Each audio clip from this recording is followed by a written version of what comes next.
Radio Free Skaro!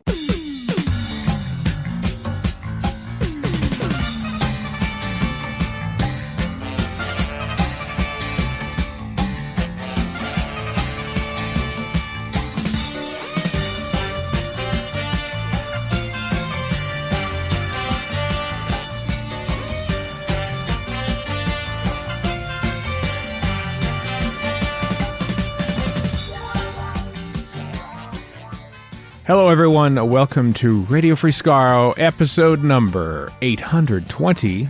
I'm Stephen in Edmonton. We're in Vancouver. And Chris in Edmonton. This is probably the biggest show we've ever done in the history of this podcast for the last week and a half, at least. Tons of stuff. For that. Tons of stuff. Doctor Who: The Edge of Reality video game came out. We have an interview with two of the cats behind it. Gavin Collinson, who wrote it. Richard Wilkinson, who did the music. We have a preview of Doctor Who magazine, issue number 570 with Emily Cook. And then, of course, we have, at long last... about time. A trailer and all the details, but 2 weeks before broadcast of Doctor Who Flux, the 13th series of the modern Doctor Who. So we have all that to talk about as well. I do hope you're all well in this time that we are in, where Doctor Who is almost on the air.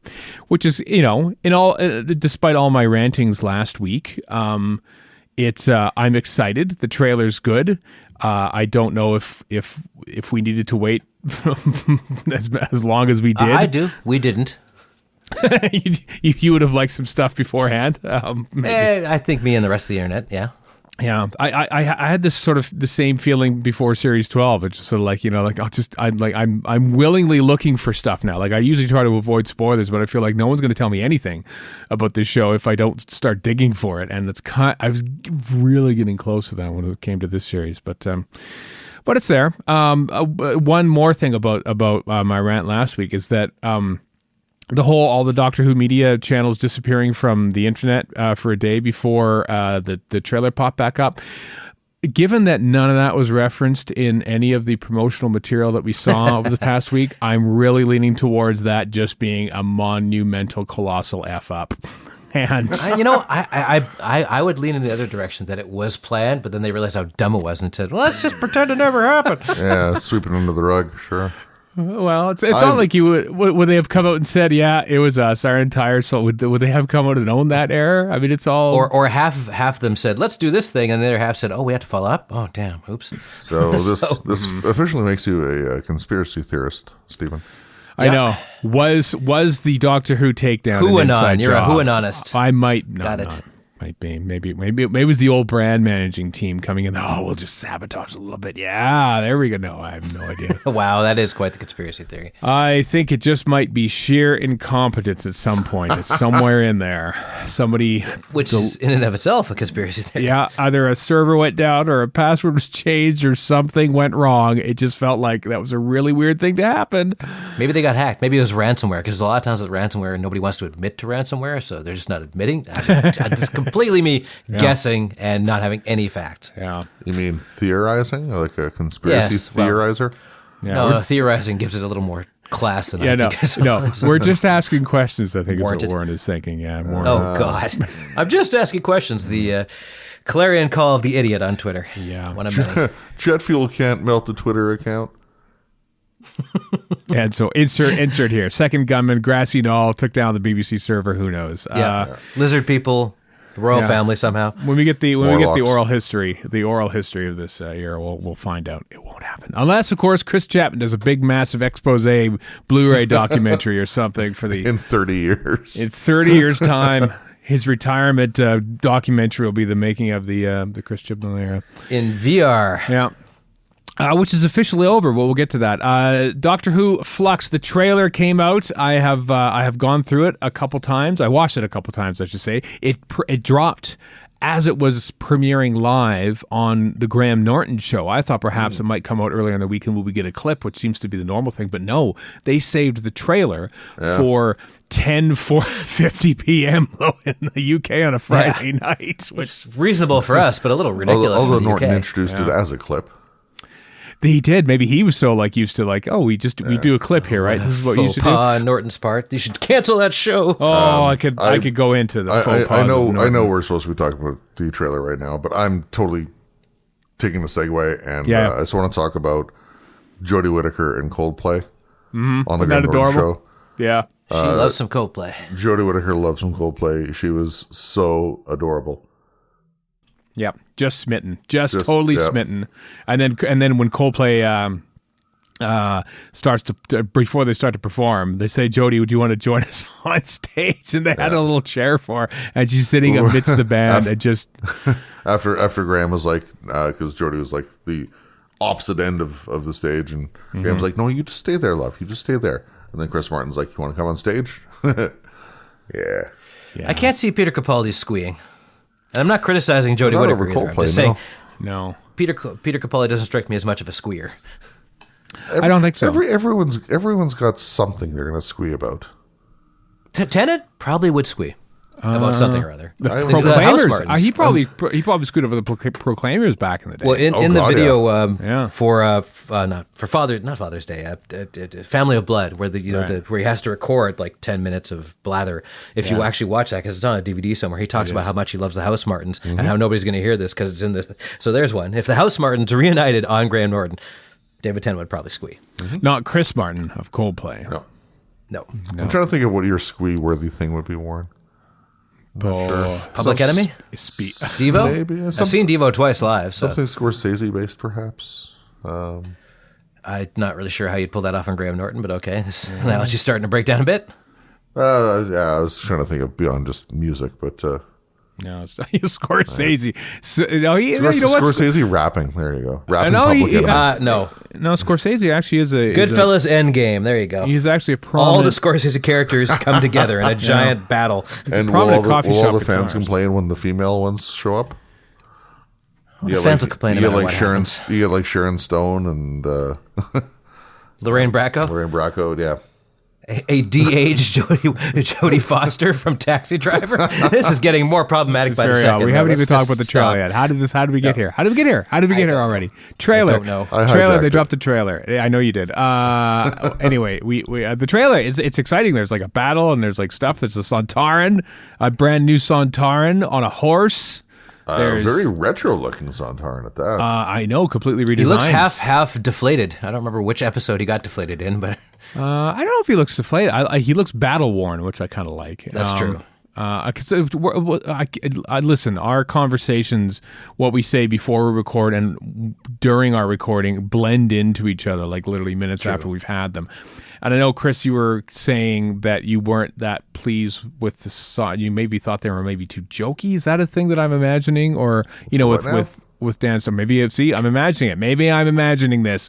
But you might have created this in your head. Who's too jokey now? What? The Sontarans, maybe. Like, it'd be difficult to get like a Dan Starkey type Sontaran. Says, oh, by the way, they're evil now. Okay, that was somebody else then. Maybe it was in my mind. I think the difference is Strax had a very strict moisturizing regimen, unlike this guy. Yeah, he's battle worn. He's on a horse. He used the water from the mop bucket. Yeah, I think there was my very initial reaction to it, because there's pictures of him in documents, a whole feature, as we'll hear about later on. And I remember looking at the time thinking, he's like smiling, like this Sontaran. The first image of this Sontaran is of him smiling, and I thought that's weird to me. But now I see other pictures of it, and when he's on his horse there, I thought, you know what? I like the armor. I think he's got some cool armor. I seem to recall Kevin Lindsay smiling back in the day when he was like torturing people. I don't think he was smiling. You didn't see his teeth. I think in the Sontaran two-parter there's a bit of grinning. Maybe I'm misremembering that. But. Yeah, no, you are a little bit. That's why I kind of like, But now that I see him on his horse and his muted armor, that's like a war Sontaran. And I like that the helmet is like bang on. It's got those little air holes in the forehead and stuff, which is pretty cool. But there's that. There's a dog with an axe called Carvanista. Chewbacca. My first thought. I think it's a dog. It's more of a Yorkie kind of thing. Kind of adorable. I saw somebody say Paddington 3 has gotten really dark, which I thought was pretty good. And there's those cool look like geode guys with geode guys on the Mexican Day of the Dead or something like that, which is kind of cool. Those two aliens there, which are pretty neat. Am I imagining that those are the Ravagers? Am I imagining that I heard Alex or? You are imagining. imagining. I know why, because we played Edge of Reality. Maybe that's why you thought they were down. There are Cybermen. They didn't mention Cybermen in any but there they are. Nope, but they're back being jerks. They are back, yep.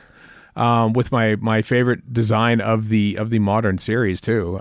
So are these post-cyber lords or whatever the hell they are? Like they just give up on that? I don't know. There's Weeping Angels, of course. You know, the sad thing is I feel like some of these should have been like shown and not told in that little teaser video that we had last week. But whatever. As you were saying, Warren, at some point, possibly on air, possibly not, possibly in my mind only. Yeah, is that once this whole thing starts, we'll probably forget about all this and just. Oh yeah, I think I said that last week. Yeah, well, all our ranting will just end immediately. In fact, it did with "Where's the trailer?" Oh, here it is. Okay, I'm happy now. Yeah, that was basically the general feeling, which is it's not so bad. Yeah, I was looking at some tweets in response to the trailer. One of them says, if Doctor Who Confidential was still around, you just know they'd have a 15-minute segment on getting the Sontaran onto the horse. I want to see that. Would. I want to see that. You laugh, but I want to see that. When did Confidential end? Like 10 years ago now? Something close to that? Like after 6. So, and people are still blowing the horn on that one. Yeah, I know. But then there are people going, faction paradox, and it's been God knows how long since that traipsed across our books. So... I don't know. Is that a band? Was that audio? I don't remember. Faction Paradox. Oh, that's it. It's a whole thing that I can't remember half of. Okay, I miss Doctor Who Confidential. I really do. Like, I feel like maybe they felt like maybe it's the BBC cutting back. Maybe Bad Wolf will bring back Doctor Who Confidential as well, because the art of television has moved on so much that I feel like I want to watch about this. You know, they have making ofs for The Mandalorian and it's very well received, and I feel like they should do that again for Doctor Who. So the campaign starts here. An entire 8-episode like director's roundtable about it. That's true, they did, didn't they? Yeah, that's right. Yeah, and they had another one just about the final episode with de-aged Luke. Mm-hmm. Yep. There's some cool looking battle scenes in it, like that big wide shot looks like some, as Warren is saying before recording. I definitely said off air. Yes, yeah, it reminded me of the the battles that they were doing in the Lord of the Rings 20 years ago. So now you can just do that with Commodore 64 or whatever you're using. Probably not. With Sontarans versus Napoleonic soldiers, which is so Doctor Who. This is what I love about Doctor Who, is that you can get a Sontaran on a horse and a dog with an axe, and it's just like, yep, there we go. This is Doctor Who, all right. And if you saw that in Star Trek or Star Wars, it's like, what is going on here? But Doctor Who, excuse me, Abraham Lincoln made perfect sense in the original series. No, he didn't. No, not at all. Yaz and the Doctor hung upside down like they were Luke Skywalker in the Wampa Cave. Oh my God, they're in a Wampa screen land, and then flying around in more green screen land. Yeah, I mean, it's so weird to think about, because I mentioned this in my chat with Emily Cook about how different the world was, and indeed the production world was, when they started this series of Doctor Who. Like, before vaccines were even available, and everyone having to be really separated, and basically having to alter how they wrote the show. They couldn't go anywhere, obviously, outside of the UK. If there was going to be like a conversation, like of two people in a small room, nope, we got to change that somehow. And then, at the end, when they're all at the wrap party, and it's just a big old party because everyone's vaccinated and they're having fun again. It's just like, what a journey one series of Doctor Who had, just by the events of the world around it. Anyway, six chapters. Folks, we'll see how that goes. Whenever I see a Netflix show, this is the second part. It's not second series, they call it the second part. I think this is a bit pretentious, but I think they're calling these 6 chapters. So I don't know if it's going to be Doctor Who Flux Chapter 1, Chapter 2, Chapter 3. That's the way it's going to be for each episode, which will make it easier, because if it's a 6-part story, then you're thinking, wait a minute, which episode was episode 4? Which was episode 5? It's easier this way. I just want the second one, just so you can say Flux 2. Just waiting for it. Yeah. Wah, wah. It's my hope, dear listener, that the title of this very episode you're listening to right now is the one and only time that we cross-pollinate the F word and Flux. That's not a promise, but it's a genuine hope that we don't go there again. Depends how out of hand your conspiracy theories get. That's true. It's Steven, so probably quite. I know. I had thought... He's going to figure out how to cross it over with hockey somehow now. No, I wasn't, but I was thinking about like, okay, 6 weeks of Flux. How can we? I've already thought of one potential episode title, but then I thought, how can I think of 5 more? And I don't want to go, everything else like 0 Flux given. I have to be really careful when I say these things. And so forth. Suntar and blaster yourself. I know. Yeah. Anyway, so. Yeah, after all that, it's exciting, and I suppose it would have been neat to have more promotional stuff between the beginning of the pandemic and now. But now that it's here, at least we only have 2 weeks to wait for Doctor. Let's wait till RTD comes back and we're inundated with stuff. Yeah, with the another trailer. Jeez, yeah. You mentioned how things had to be shot with COVID and restrictions and all that kind of stuff. Potentially, anyway, that could have limited what they could do for just creating promotional material. That's true. I don't know how big an impact it would actually have, but it could have an impact. I guess it would be more about the delivery of stuff to the people making the promotional material, because you have to have that material to work with, but how long it took to get to them. I found it interesting that on the aforementioned Graham Norton show, Jodie Whittaker also said that she hasn't seen the series. I'm not surprised. They're probably still frantically editing it together. I mean, they just wrapped.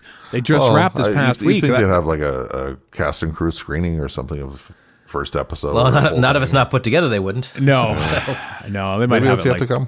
It might. Yeah, I mean, I don't know. Do you even have a cast? Well, they had a party. I guess you can do anything, but.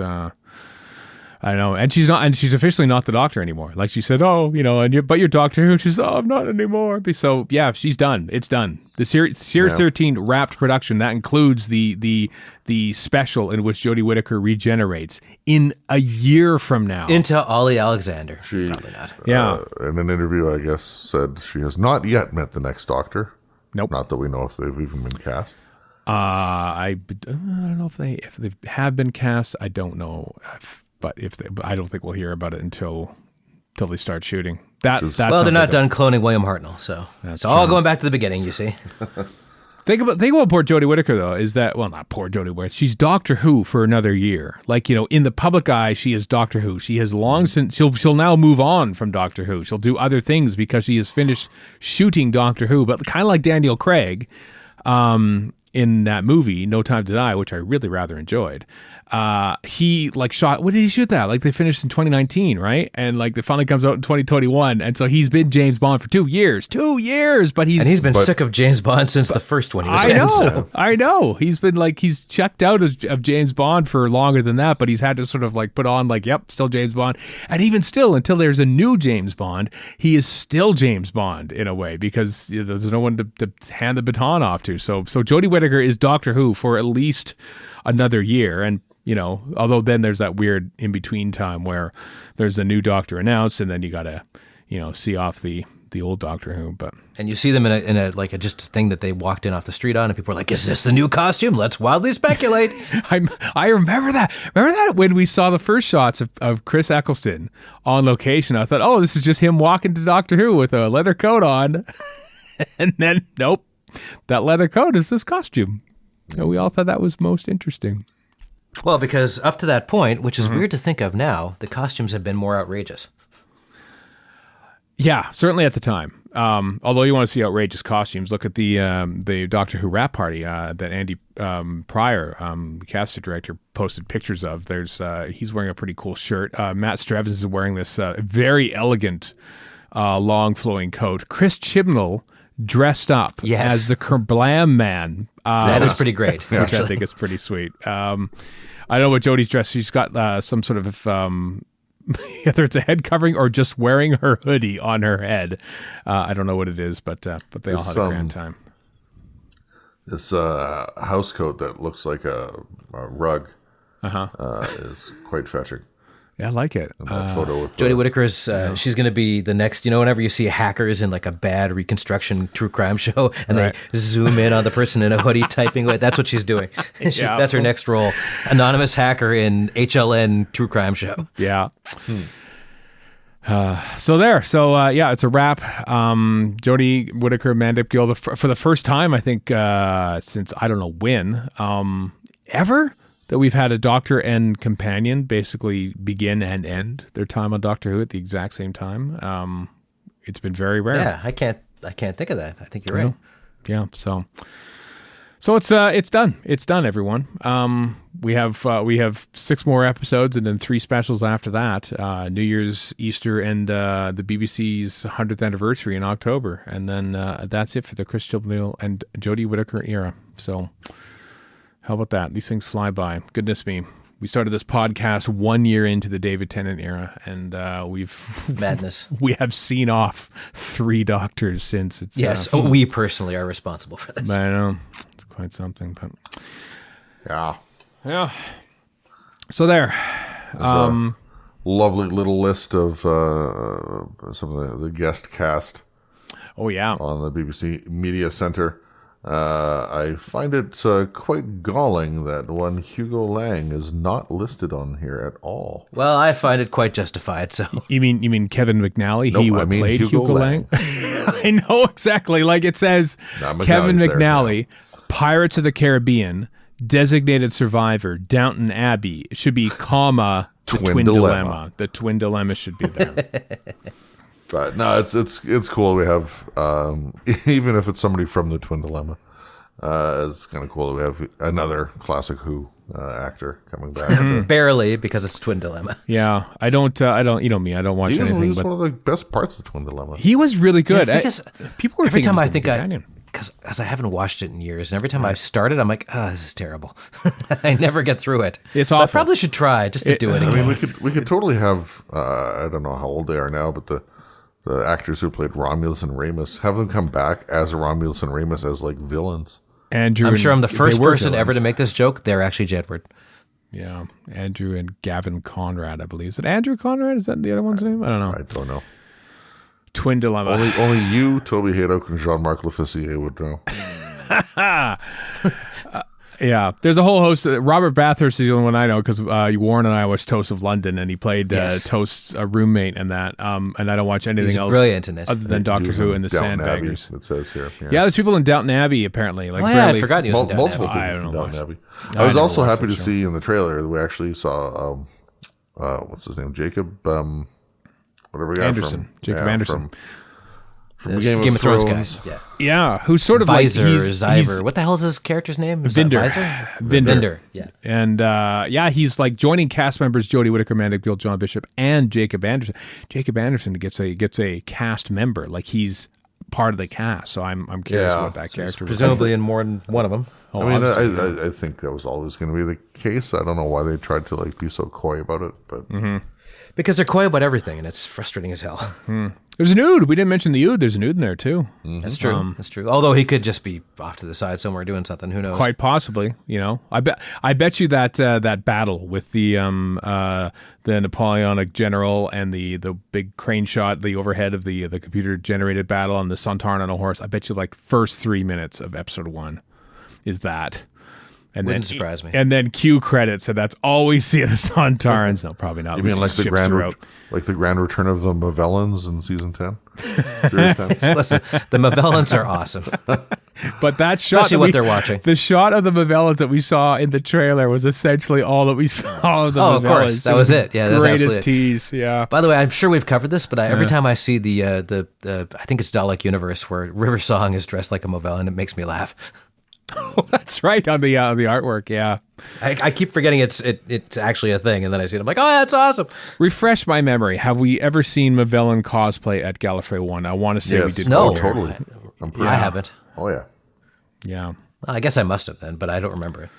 Gallifrey 1. That's exciting too. The borders, the land borders to the U.S. and Canada and everywhere, I think. Yes, and mutos such as myself are now allowed. I know, fully. The mixed vaccinators, the AstraZeneca / Moderna / Pfizer ones, are allowed to go across. So that's a big relief for a lot of people north of the border. In Alberta, the only thing we did right is they gave secondary shots for Pfizer to people who were cocktailers. So. Is that in the crest of Alberta? The only thing we did right? Oh God, it was.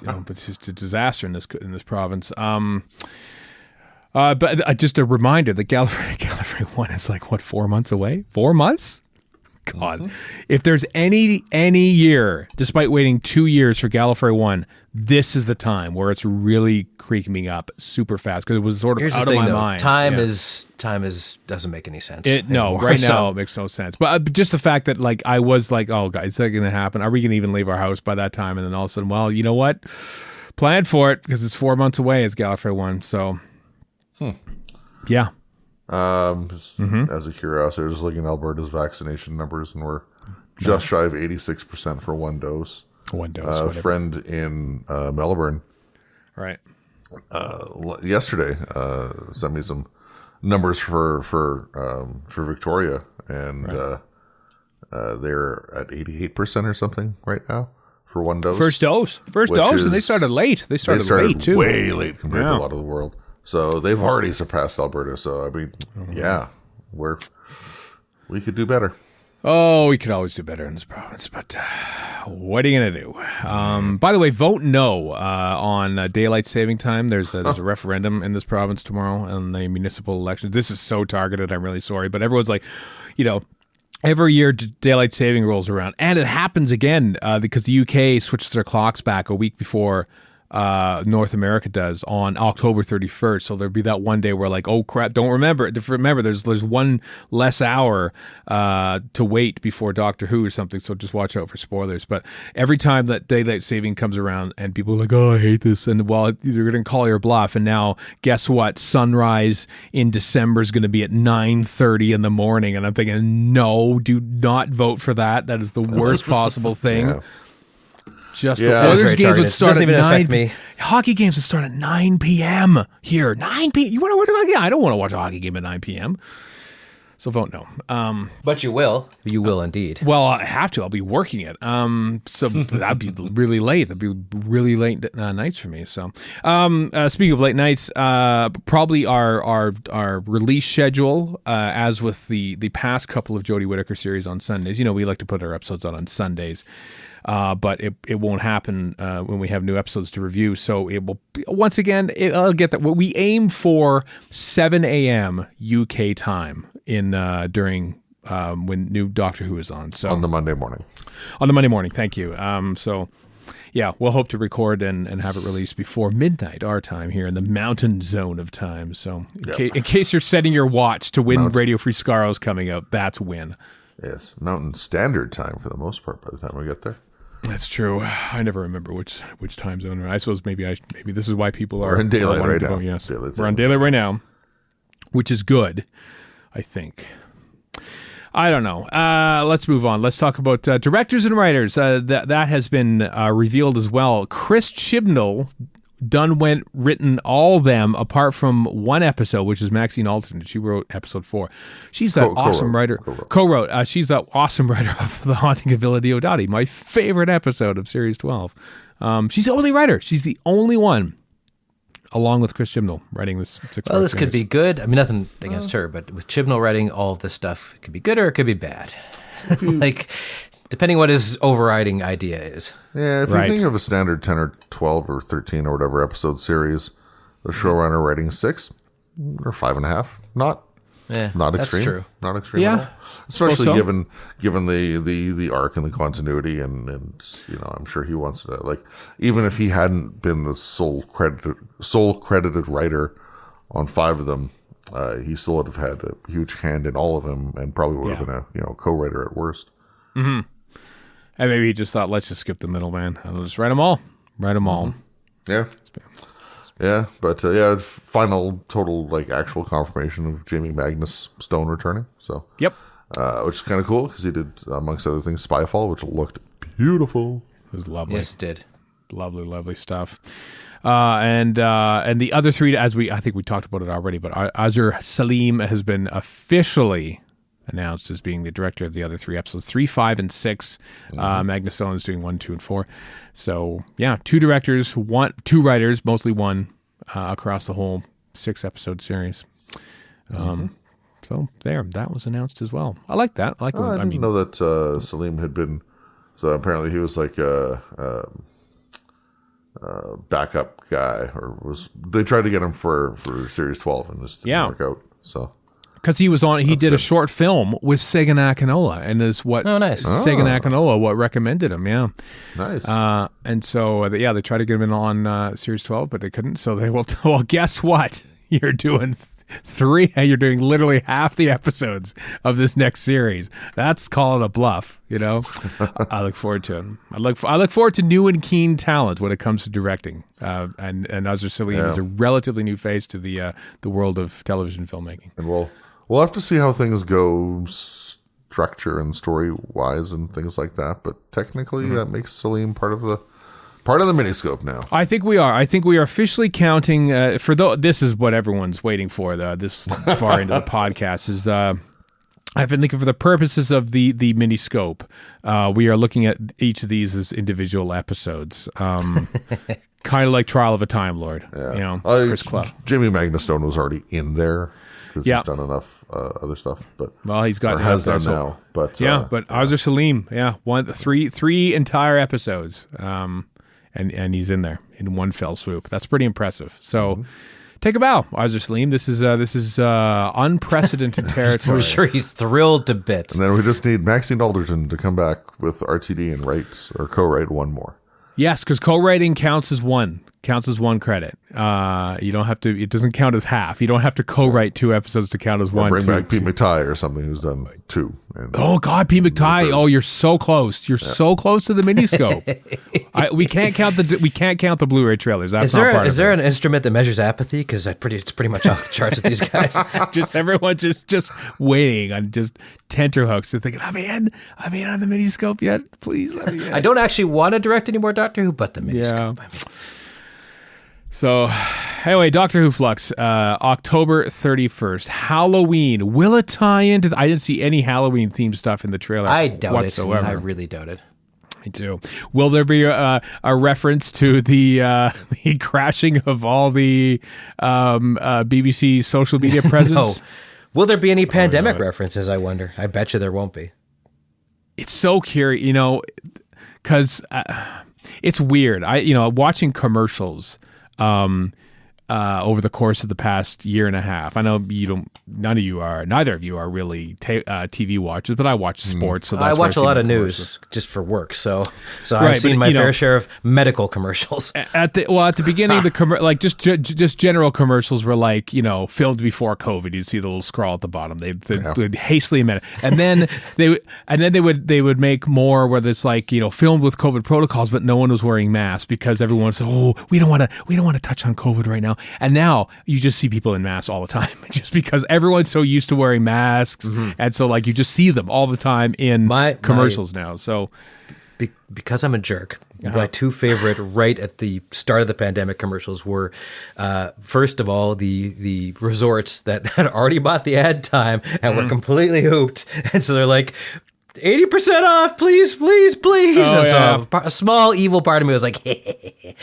but then the other one was I don't remember which truck company it was, but they showed they slapped them together in a couple weeks, and it was all people reassuringly looking at each other, and somehow they're going to beat this pandemic by buying a truck. Right. I'm not really sure how one thing has anything to do with the other, but it was just such bombastic sentimentality that was utterly inappropriate that I was like, okay, that's just stupid. My point being is that, at the time when you're making it, you're thinking, do we, let's make this relevant because it's a thing. But then by the time it comes out, there have been a couple of series, I want to say the morning show sort of centers around the season 2 separate, centers around the very beginning of the pandemic, which no one wants to relive again. Yeah. And then there was whole Netflix. They had to, though. There was Netflix shows. It's like, oh, this is all about lockdown. And it came out a couple months ago, and you're like, I don't want to think about that. No one wants to watch this ever again. Why are you making us relive this?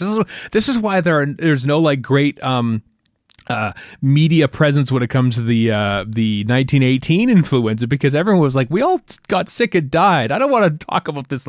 Let's go out and get drunk and call it the Roaring 20s instead. And I feel like this is what people will be. So I don't know what Doctor Who's approach to the pandemic and that sort of nature of things was when they started making it, but I'm really hoping that they didn't lean into it at any point during it, or maybe that's why everything was so late, because they quick edit out all references to the pandemic. No one wants to hear about the pandemic anymore. That's why it's only 6 episodes. It used to be 8. There were 2 episodes fully set within a pandemic. No, they weren't, but so I'm curious to see what aspects of things, because there are certain shows I was watching. Season 2 of This Time with Alan Partridge, and the studio audience in the thing there is very sparsely laid out because it's shot during the pandemic. And I thought, oh my God, that's right. It's during the pandemic. There's all this stuff, So there's little things here and there that we see, and I imagine that we'll probably watch a scene or two thinking this probably would have taken place inside the TARDIS, but instead they decided, let's land and go outside the TARDIS and talk in the middle of this empty street instead, probably because it's safer to do so. I'm curious to see if any of these those type of scenes will jump out to us when we're watching it. But anyway, anything left on Series 13 you want to talk about before we move on to other news related to Doctor Who? Got all out of your system? It's all there? In a couple of weeks, we'll have plenty to talk about. We will. Yeah, nothing that doesn't involve like set reports. So yeah, I'm good. Yeah, stay off that. Stay off those. In business news, Sony, Sony Pictures Television is on the brink of acquiring Bad Wolf. Them what are making Doctor Who.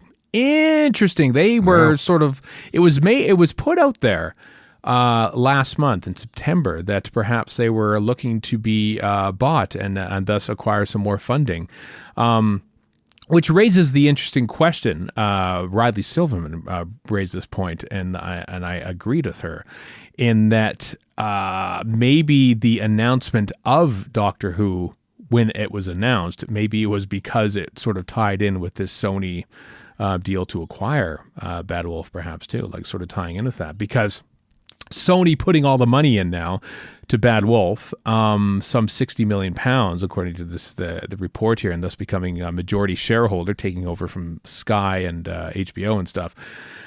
Maybe it's to not only make more Doctor Who, of course, but making more Doctor Who universe stuff, more shows involving Doctor Who. Maybe that's part of it.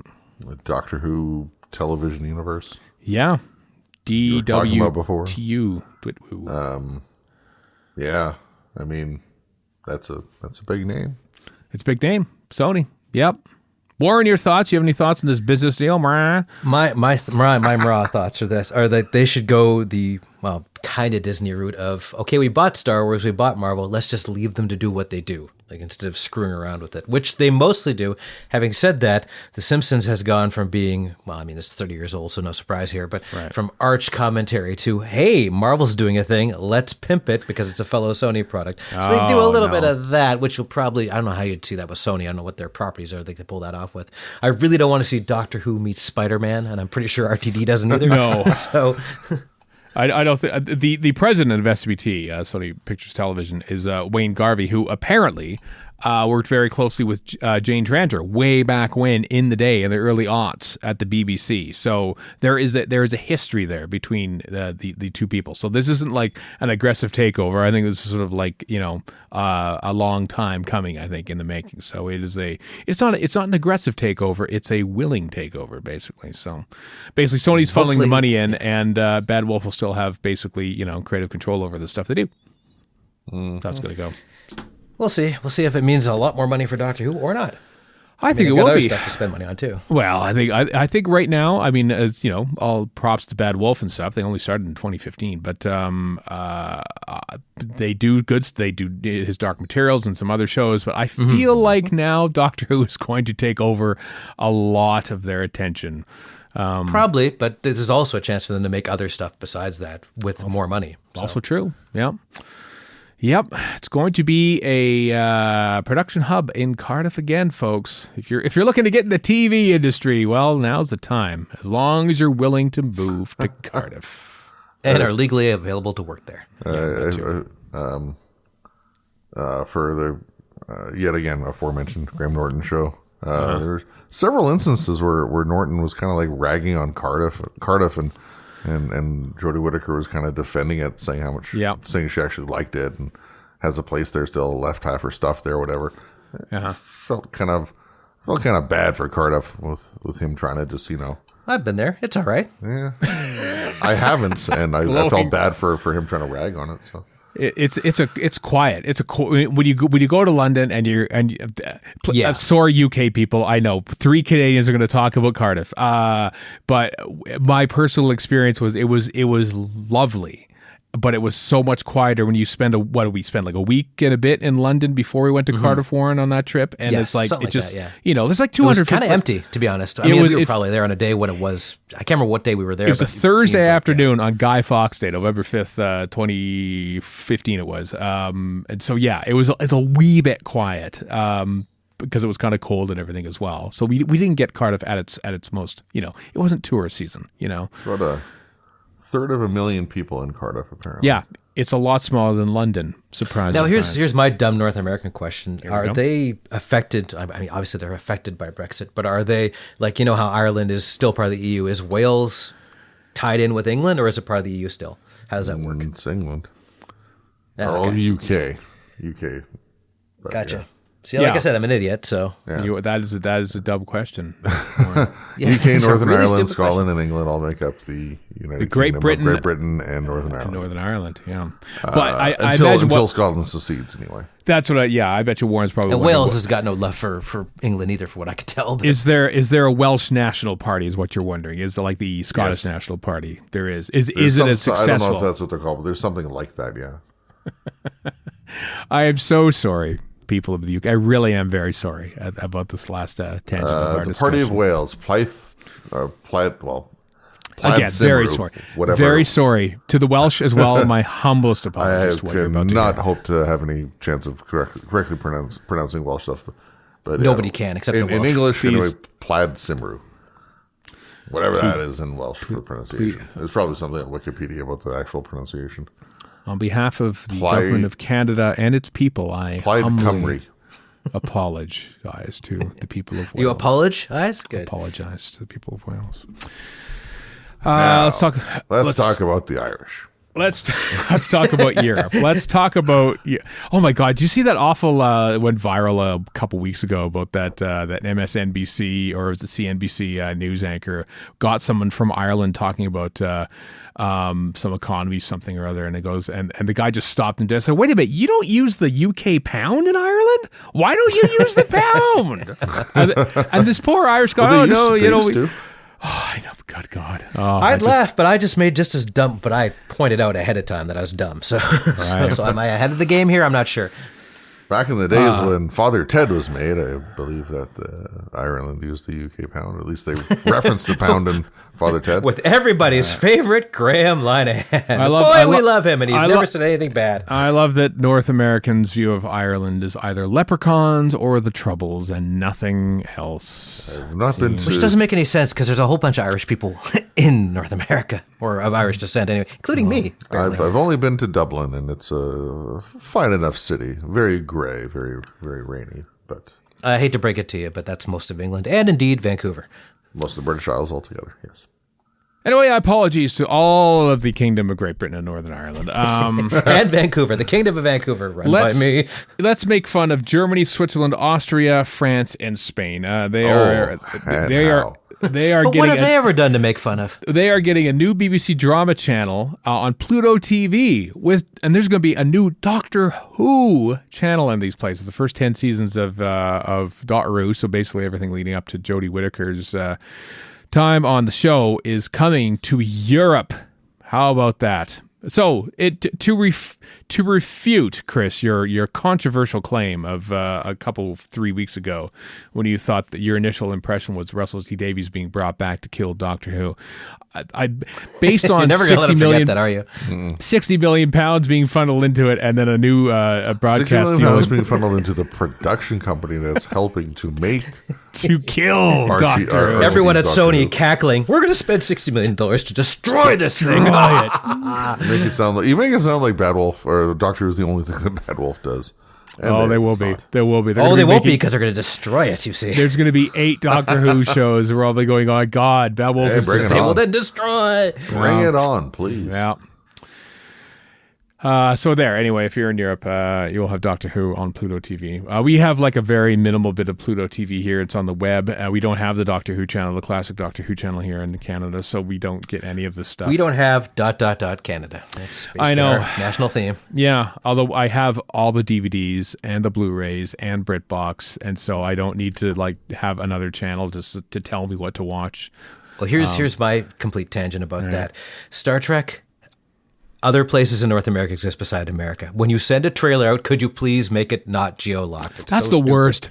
Oh, geo-locking's the worst. Absolutely. Star Trek is the worst for it because they all do it. Like, yes, look at the Star Trek Discovery. Yeah, just bad. Anyway, that's tell you what, that's a lot. That's a lot of stuff talking about Doctor Who Series 13 and the future perhaps. But let's right now. Doctor Who Magazine issue number 570 came out, and of course they're all over the new series of Doctor Who. Well, but please don't believe me. Believe Emily Cook. Doctor Who Magazine Preview with Emily Cook. Joined once again on a very big week for Doctor Who Magazine and Doctor Who in general to talk about issue 570. It's Emily Cook. Hello, Emily. Hello. Nice to be with you. Nice to be with you again. How's your week going now that basically the last time we talked there was Doctor Who on the horizon, but now we have like Russell T Davies on the horizon in a couple of years and a new series on the horizon. So things probably exploded a little bit in the Doctor Who Magazine offices. I think things did explode in the Doctor Who world in general. I mean, there's so much to be excited about at the moment. Obviously, the Russell announcement was massive and incredibly exciting. But we're also on the brink of a brand new series, and we have a release date for the series now and a teaser trailer. So things are really going to start to ramp up as we head towards Series 13. We have a title for it. We know that the series is called Flux. And of course, Doctor Who Magazine, we've been busy working away on issue 570, which has lots of preview material for Series 13, as well as some treats. We have a bit of a bumper issue this month because we're celebrating the return of a new series, which is very exciting. It's always very exciting. In fact, just as we pressed record on this, we're recording this on Thursday morning for me, a teaser for the trailer came out. So by the time you hear this, everyone, we've already dissected the trailer on this podcast, but it has yet to happen for me. So everything's all very exciting.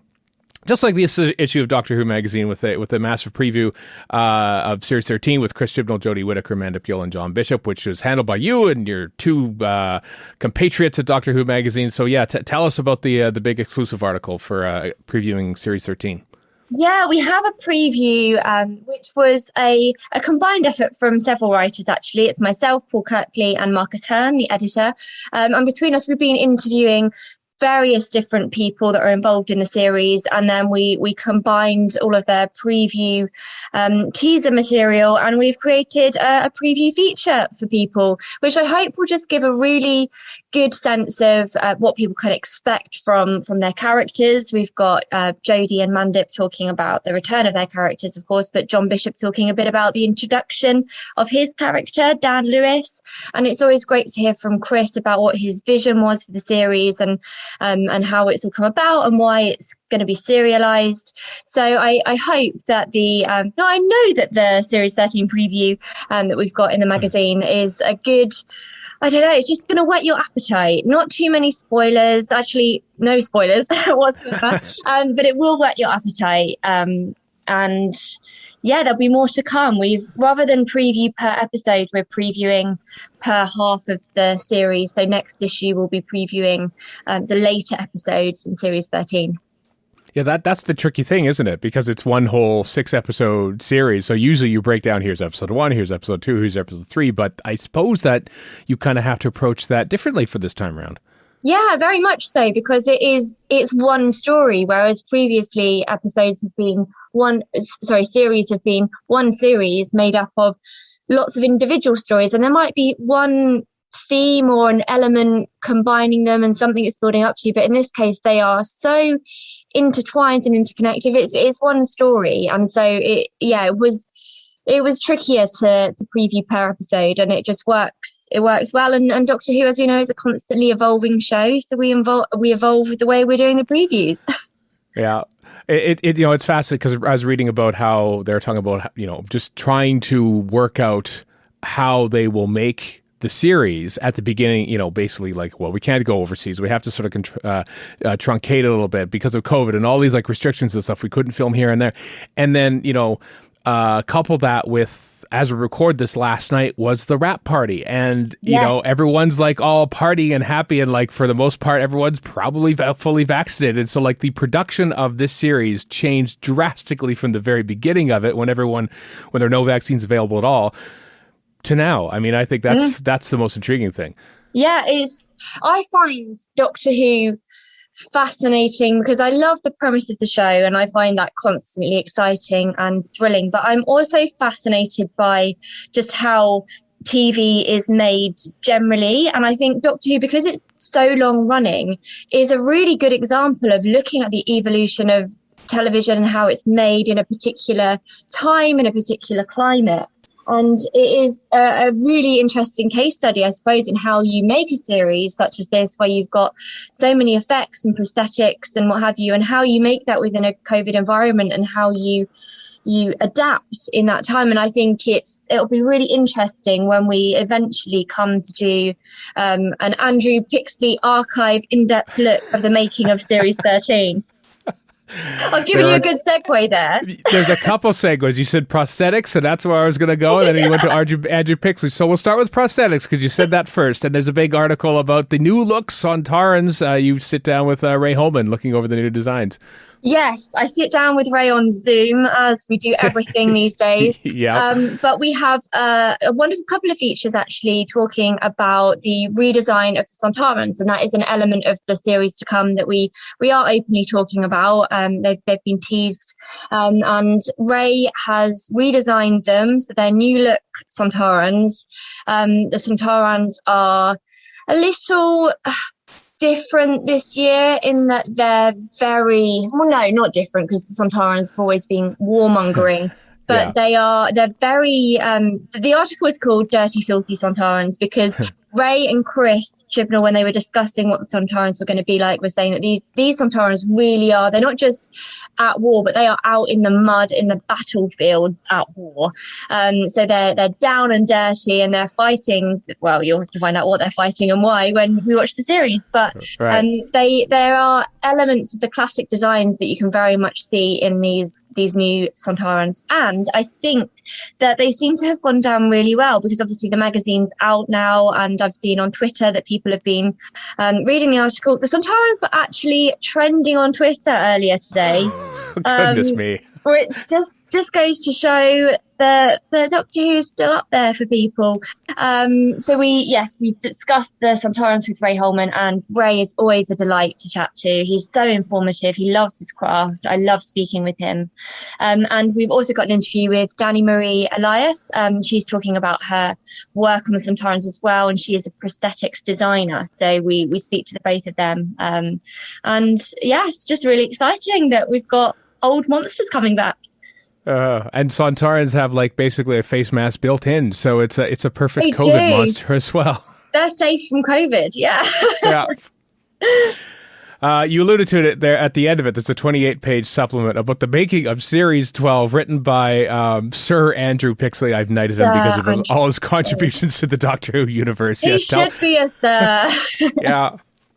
Yes, it's a bumper issue this month, as I said at the beginning, because we've got a new series about to start, and there are many treats in this issue. You can get a download code for a free Big Finish audiobook. There are exclusive art cards, a diorama of the Fifth Doctor's TARDIS control room, and, as you hinted at just there, a 28-page supplement magazine on the making of Series 12. And that is an Andrew Pixley archival treat. And if you're anything like me and you love reading your Pixley, and I was brought up reading Pixley. Honestly, I loved reading. It was my first introduction to Doctor Who magazine. Wasn't actually a regular issue of the magazine, but it was one of the companion magazines about Series 1, I think it would have been.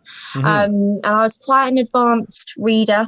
I was always a keen reader, and so I felt like I outgrew Doctor Who Adventures quite quickly, magazine-wise. And I found these Andrew Pixley written magazines where you can basically find out everything about how the show was made. So if you're interested in the making of Series 12, the 28 supplement is for you.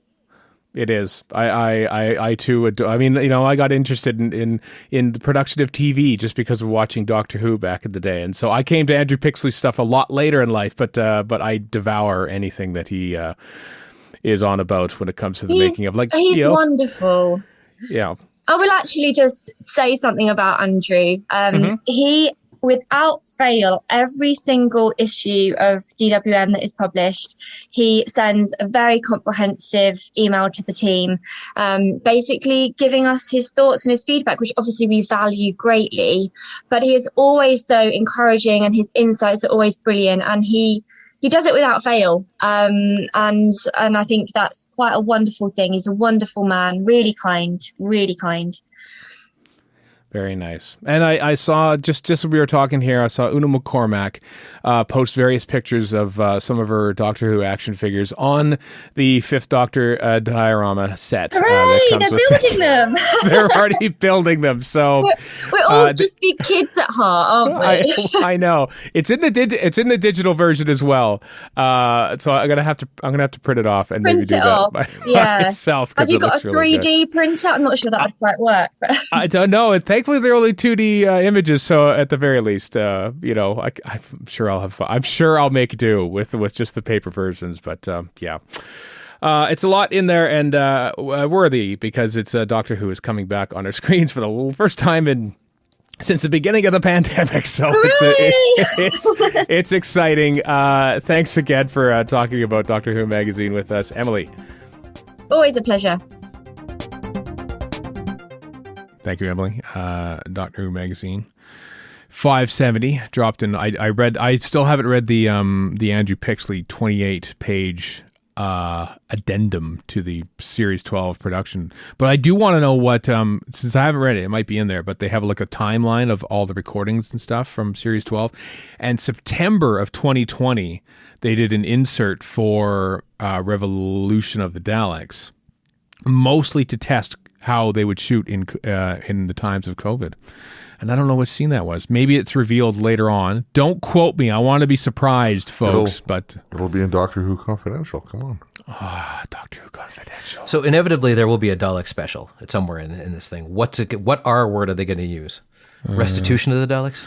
Oh, like restoration of the Daleks. It'll all be traveling back in time to get the missing episodes and restoring them. The reservation of the Daleks are all going out for supper. There you go. Mm-hmm. Yeah. Restoration. Maybe the restoration time in the UK, and then the Daleks will be there, and then that's a perfect fit. I'll call it that.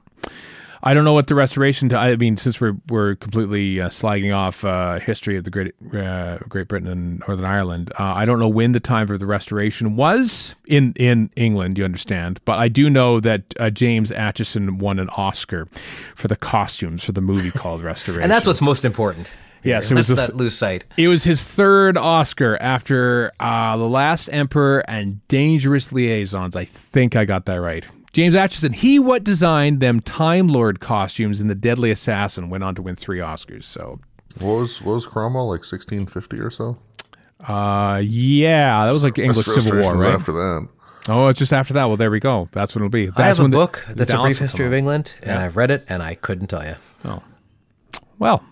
Maybe if it was a podcast or a YouTube series, Warren, you would be on top of that. Oh, it's a YouTube series? Unlikely. Oh. Let's dip back to the timeline. How about before we talk to the cats from Maze Theory about their video game Edge of Reality? The Girl Who Died aired this day, October 17th, 2015. That was like, they filmed that. It was Maisie Williams' 18th birthday. She is now in her mid-20s. She's 73 years old. That is the correct math. Yes. 73 years old. And she's just assassinated one of you. We don't know which yet. Yeah. As I say each time with as we talk about Series 9, it's my because I haven't obsessively watched these as much as I have classic Doctor Who. Mm-hmm. Series 9 is the one that I really, really liked. And apart from like Heaven Sent, it's one series that I just haven't like obsessively watched. I mostly remember from this episode that it goes from this fairly wacky shenanigans to a very deeply like emotional. Oh, the woman who lived with one camera move with her, basically. Yeah, this is the Viking. You start out with a Monty Python style god in this guy. But then you go back to the next episode, and it's more Monty Python nonsense. Yeah. That's true. I forgot about it. Yeah, because it's in the Vikings and there's stuff, and then she dies, and that's right. There's that big swooping shot all the way around, and then it's like, what? Oh, she's all grizzled and she hates life and stuff. For such a profound character, they really do surround her with a lot of nonsense, enjoyable nonsense, but nonsense until the very end when she shows up as the hybrid or whatever. Who knows? Who knows what I still don't know what the hell the hybrid is. I don't understand any of that. No, I'm looking at a hybrid. My 2000 Ford Focus is finally approaching its end. That's what the whole time he's referring to a hybrid. He was actually talking about a Prius. About my car. That was the mystery of it. Yes, it might be a Hyundai Ioniq. It might be a Hyundai Ioniq because that's the one that's caught my eye right now. But we'll wait till the global microchip shortage gets sorted out so I can buy a car, possibly. Because I haven't bought one in 20 years. 20 years! Can you believe that? I've had that car, still do, for like longer than that's much a pre-New longer. Who, yeah. That's very pre. That's like almost like dates back to my first buying of a Doctor Who DVD is when I bought that car. Still, say that's a Schalke era car. You should call it the Schalke. Not even. No, that's like Death Comes to Time era car. That is like, oh boy, that's like early, like Robots of Death, like Chris Boucher and Philip Hinchcliffe saying nothing on the commentary for the original version of Robots of Death era of car. I can imagine some sales guy seeing you from a mile away and going, okay, I got to pull up all the Doctor Who trivia I can to sell this car to this guy and saying exactly what you just said to you. Yeah, that's a deep cut. It's an unfortunate, like Chris Boucher, he appears on one Doctor Who commentary and he says nothing. Which is crazy because he's got some of the wittiest writing in Doctor Who. I know. Indeed, Blake Seven. So. It all comes out in his writing. He is one of the most soft-spoken people I've ever heard. If there was any commentary that needed a moderator, it was that very first Robots of Death one, which I think was like the third DVD. Like, what was it? 5 Doctors, Robots of Death, and one other that I can't remember right now. It was like the first 3 that launched, and they were very early days. The menu for which is the only one of the classic era that used the version of the theme that actually aired. It was the Tom Baker Doctor Who theme on the DVD menu. All the rest used the HAL theme and have ever since. So that even back then, is great. So I can't back then they were probably thinking we'll have each each Doctor's respective theme on the DVD menu. They only did that for the Robots of Death. That is when I bought my 2000 Ford Focus. Everyone, crazy isn't coincidence? We'll see. I think not. Flatline. We mentioned it last week briefly when we talked about Mum and the Orient Express. Flatline aired October 18th, 2014. That is 7 years old, folks. Also kind of wacky. Mm-hmm. Like, the weird thing is you don't think Peter Capaldi and wacky, but there's a fair chunk of wackiness here. Well, I thought you were saying it was wacky that it's been 7 years. It's been you're right. Too, yeah. That's wacky too. Because that was Jamie Matheson's first script that he brought in with a great idea. And it was a great idea. Except he wrote that one first before Mummy on the Orient Express. It's good stuff. I'm gonna jump a little forward just to get it over with and pull off the Band-Aid. All right. 5 years ago, Class debuts. Class. Episode 1. I mean, it wasn't terrible. It was just kind of there. Was that also not aimed at us? So there's that. That's true. I'm so we're using the website tragicalhistorytour.com. Thank you very much. If you ever take down your website, we're screwed. But I remember that the first 2 episodes dropped at like sometime in the morning on BBC 3. Was it the first 2 or was it just the first one? Maybe it was just the first one. I do not recall. Because I look elsewhere on this the sheet that they have here, and I don't see any other episodes of it. And I know that they were dropping like 1 or 2 a week on basically. I remember because Erica and I were up really late, and we thought, oh, what the hell? If we just stay up for another half hour, we can watch. We can be the first on the planet to watch Class. We could watch it as it dropped, and we did. We watched it like 3 a.m. at our time. I think it dropped at 10 in the morning in the UK, and we watched it. And it had Peter Capaldi at the end. And at the time, I was thinking, this seems really weird. That Peter Capaldi sort of coming in here at the very end to do his cameo. It just felt like the tone of it was completely like, we don't need. I wonder this. if Peter Capaldi thought the same thing. What am I doing here? What is this nonsense? Probably. My Blu-ray for Class is should be arriving tomorrow. Oddly enough, I might wait. I might wait. You ordered it, did you? Yeah, I did. I might wait. I'm just laughing at your complete and total dedication to completionism. It's almost inspiring, but mostly sickening. I guess go. I don't like it. I have to own it, though. I didn't mind it. Erica loved it. She is into the YA stuff more than I am, though. So just looking at entries for the first 2 episodes, they both dropped online on BBC Three on the 22nd of October. Here's my question to you, Stephen. Will you ever watch this thing you bought? Well, given that I haven't watched Series 9 enough, good point. And, I'm that person that would much rather watch a season of Doctor Who that I've only seen 3 or 4 times than watch something entirely new. Yeah, I probably will watch it. I can't give you crap for that. I'm just as bad. I'm sinking into irrelevance if I haven't already been there for quite some time. Right. Oh, well. At least Class is only 8 episodes if you do get to it. That's true. It's tiny. It's gory. I remember how gory it was. I wasn't used to anything YA. I never watched anything YA before. And I guess I didn't realize that these high school kids would be so gory. But hey, you know what? Class gave us the brilliant Wayne Yip. So we have that. True. Very true. Yes. They gave us a lot of people that moved on to Doctor Who proper. Actually, also, how much of this class hostility or class struggle, in fact, is basically because they promoted it so poorly. Like, I think there's a residual bit of that, just being like, because, oh my God, it's so amazing. And then they go, a spin-off that you don't care about or don't know anything about it, more accurately. So I think a bit of that still sticks with you the whole way through, which is dumb on my part, but it's still doing it. So I know what you mean. Yeah. I mean, speaking of Peter Capaldi, he was in that one. He was in that one. He was in a tiny bit there at the very end. He was the one guy from the main series that has to make an appearance in the spinoff just to show you that this is part of the same thing. Yeah, he's like Captain Picard in the first episode of Deep Space Nine. They get you got it. That's exactly he basically but there was an actual neither of you want to talk to happen. each other here. Yeah, nobody in that scene wants to be there, but we got to do this. We got to do it. Yeah, but it kind of worked because he's so hostile towards him. Yeah.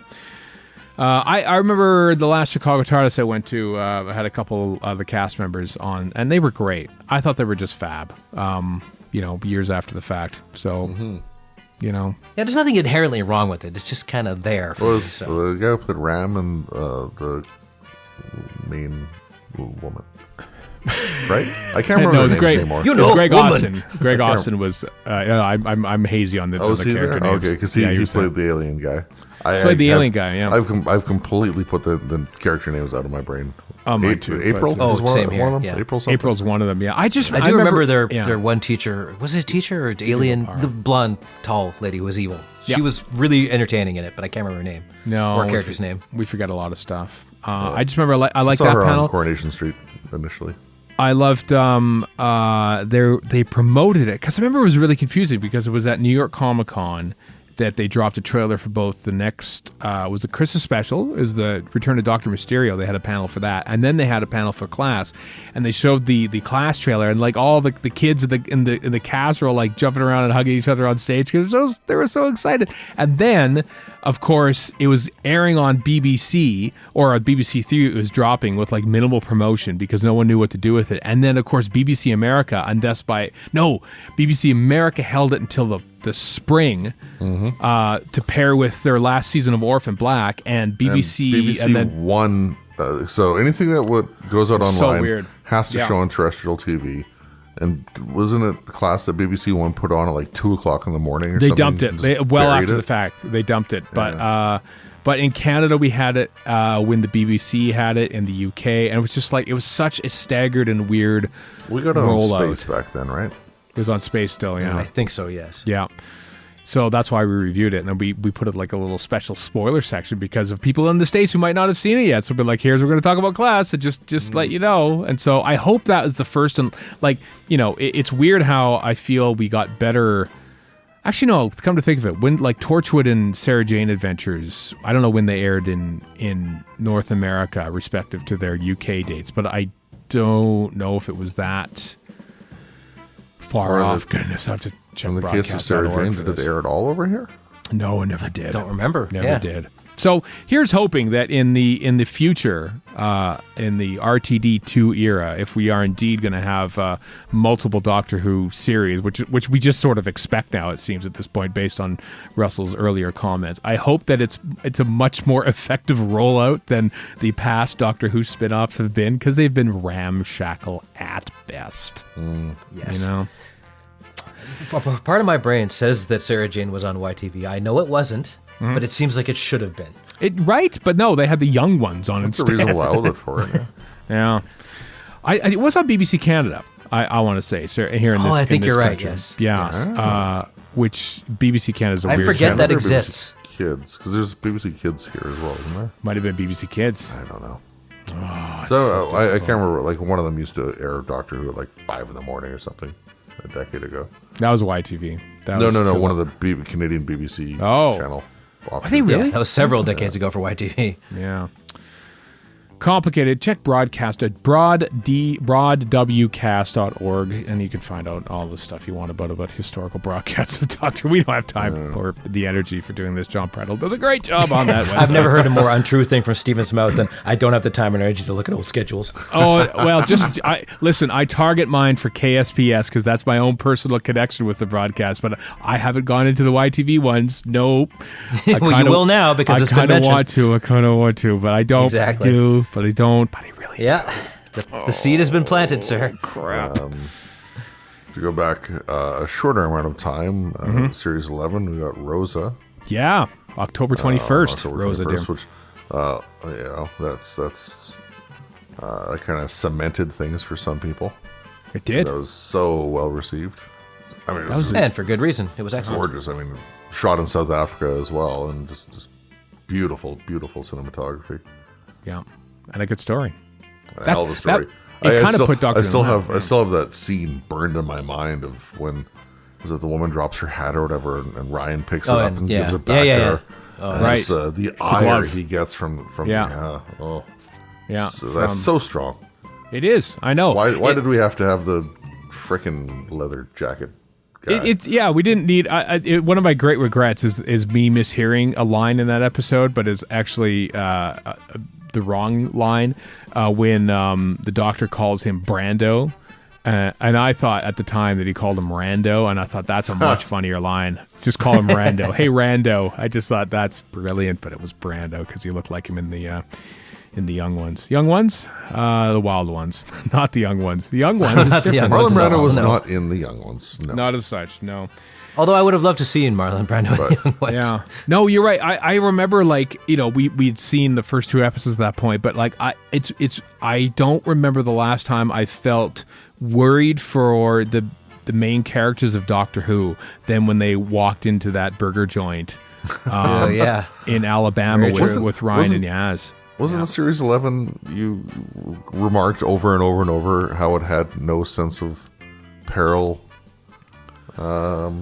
or something like that? Like no sense of... A little bit, because the aliens, because it was the aliens, these really weird-looking aliens, and they look like, no, they're just here to witness death, and no, they're just misunderstood. There was no, you're right, there were no real villains apart from people in a diner in 1955 Alabama. Well, they were definitely villains, though. Yeah, that was the most fraught. Perhaps because you could see, that's a direct line. You could see those are the people you see. Well, maybe not now, but 1955. It was pretty good. Good story. Good story, Rosa was. Yeah. Very powerful.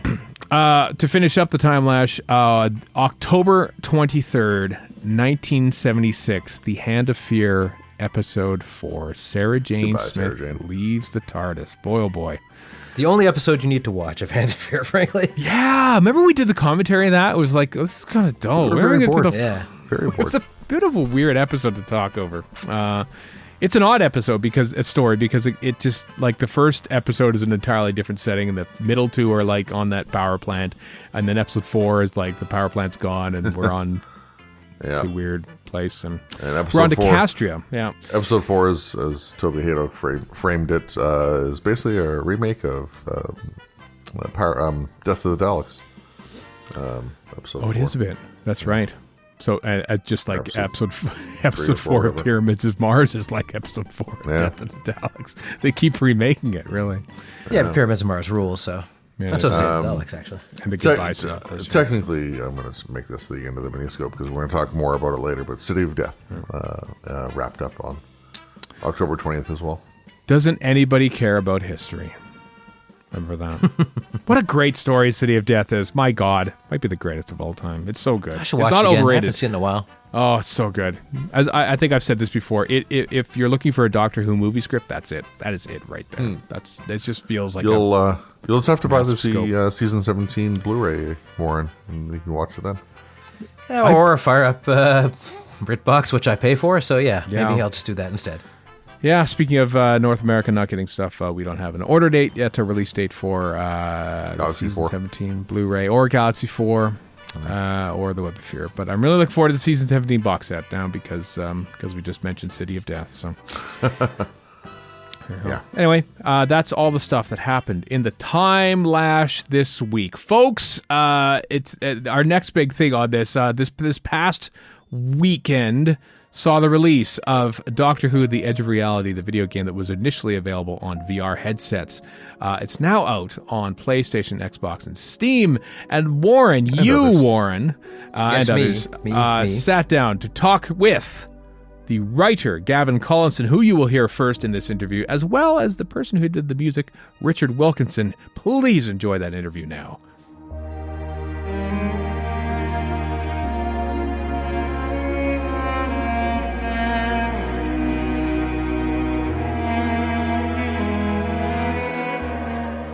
How did the original VR game come about? Like, what was sort of the process behind who came to who and said, hey, we should make a game with Doctor Who and involving VR? Because that's two things that have never actually happened before. Well, from my point of view, it was, I know Macy, we were really interested in creating very immersive experiences and storytelling experiences that really put the player, if you like, at the heart of what was going on. And Doctor Who just seemed the perfect vehicle for them.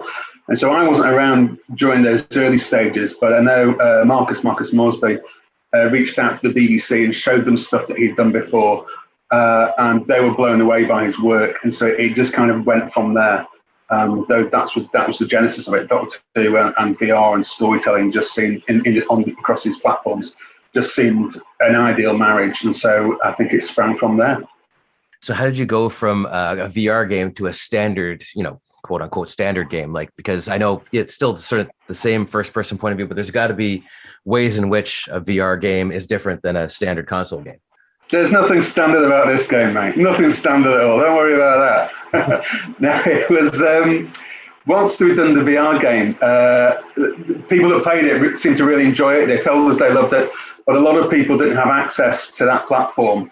And so what Maze decided to do was, give them what had gone out in the Edge of Time, in the Edge of Reality, but also expand it massively. And so the Edge of Reality is not simply a rehash of the Edge of Time. Mm-hmm. It's new. There's a heck of a lot more in there.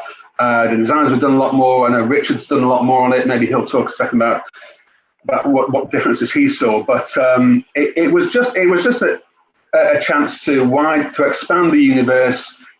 So anyone who didn't have access to the VR platforms could enjoy this game, and they put a lot more in it with, we've got, as I say, a past Doctor, new monsters, and a lot more new stuff in there. So it was just a great opportunity to extend what we'd already done. I think Gavin covered it brilliantly there. The one thing I saw, and I know if you work on anything creative, the worst thing you can possibly do is read reviews and look at comments. But of course I read reviews and I looked at comments, and by far the biggest request on all of the videos, on all of the playthroughs and stuff, were people who didn't have VR, who said, I love the look of this and I'd really like to play it, but I can't because I don't have the kit. Mm-hmm. I have to say, I thought that's just tough luck, because they're probably not going to, get enough of a response that they can then take that to the BBC and leverage it and say, look, we've got a market to do this and expand it and tell more of the story and show more of the universe and do it on all these platforms. But that's exactly what happened. So people power prevailed, if you'll excuse the alliteration. No, that's okay. And we, expanded everything, did more of everything, and had to make quite a few more changes than I think they might have realised at the start to make it work in non-VR. A lot of the work that went on is more or less invisible because it's pipeline stuff and tech stuff and things that work when you're using your hands to interact that don't necessarily work when you've got a mouse or you've got a joypad or whatever. So there are a lot of technical and gameplay and procedural considerations, as well as just the aesthetics of what can we do to expand the world and the story and everything like that. But yeah, it was mainly thanks to the fans that we've managed to carry this story on. Mm-hmm. And now there have been previous Doctor Who video games. I'm going to do a callback to one of the oldest I can think of, which is Dalek on the Mac in the 80s, which didn't even have Daleks in it. And there have been like the BBC educational games, and that was a good game, or those are a good series of games. But they weren't this. This is like a AAA title. This is like a console title. I don't think that's ever been done to this scale before. So what were the challenges behind that? Like going, okay, we got to take Doctor Who and we've got to move it into this realm. And, you'd already done it in VR, but what were sort of was there any trepidation into moving it into that kind of like, the big blockbuster area, I guess is the best way to put it.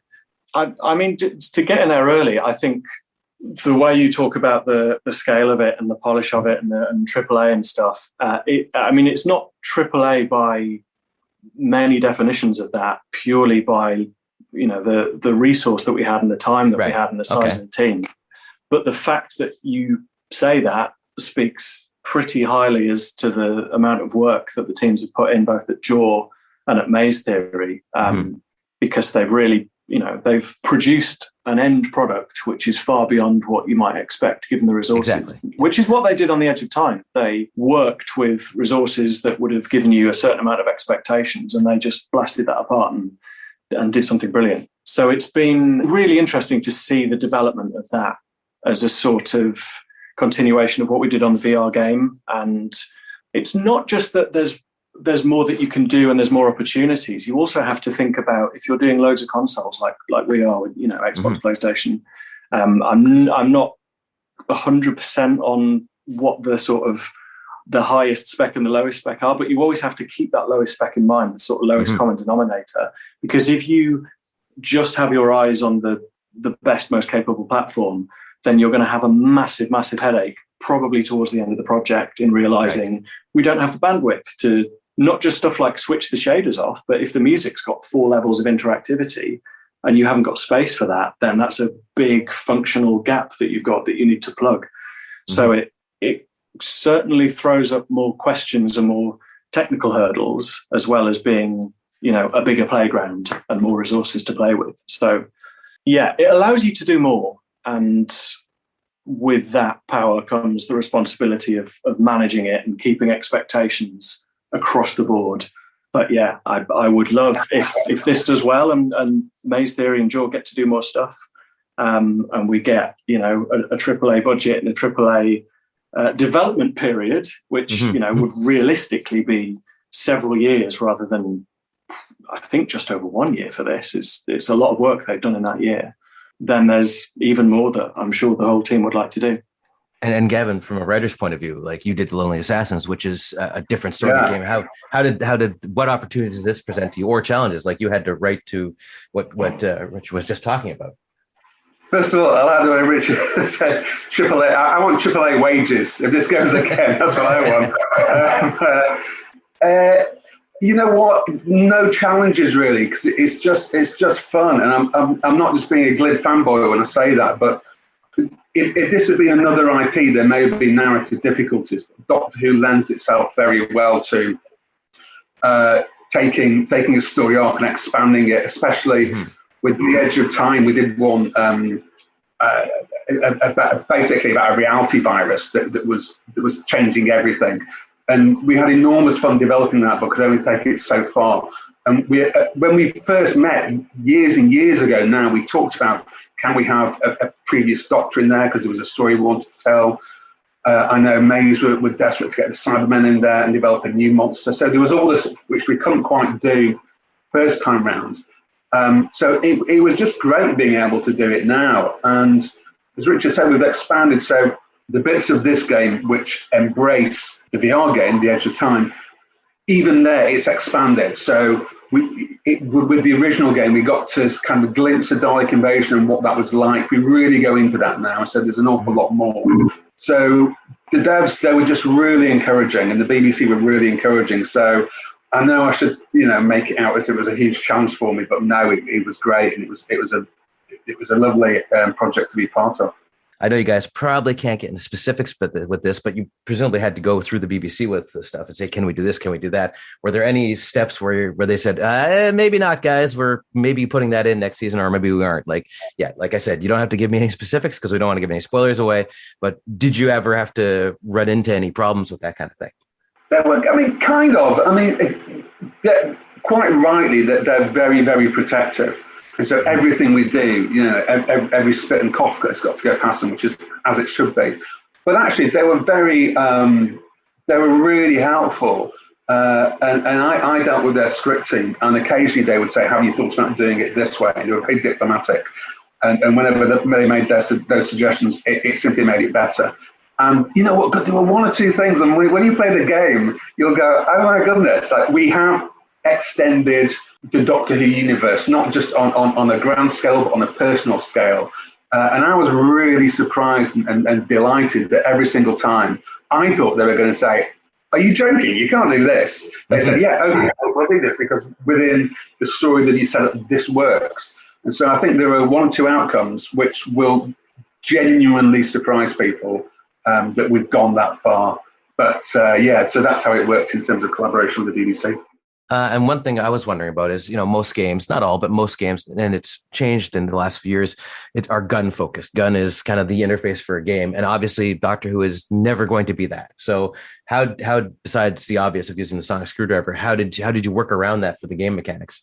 I will say there is combat in the game. There is action and there is combat. I would say it's primarily exploration and puzzle and heavily narrative driven, as any Doctor Who game should be. But there's a little bit of the action and the combat stuff.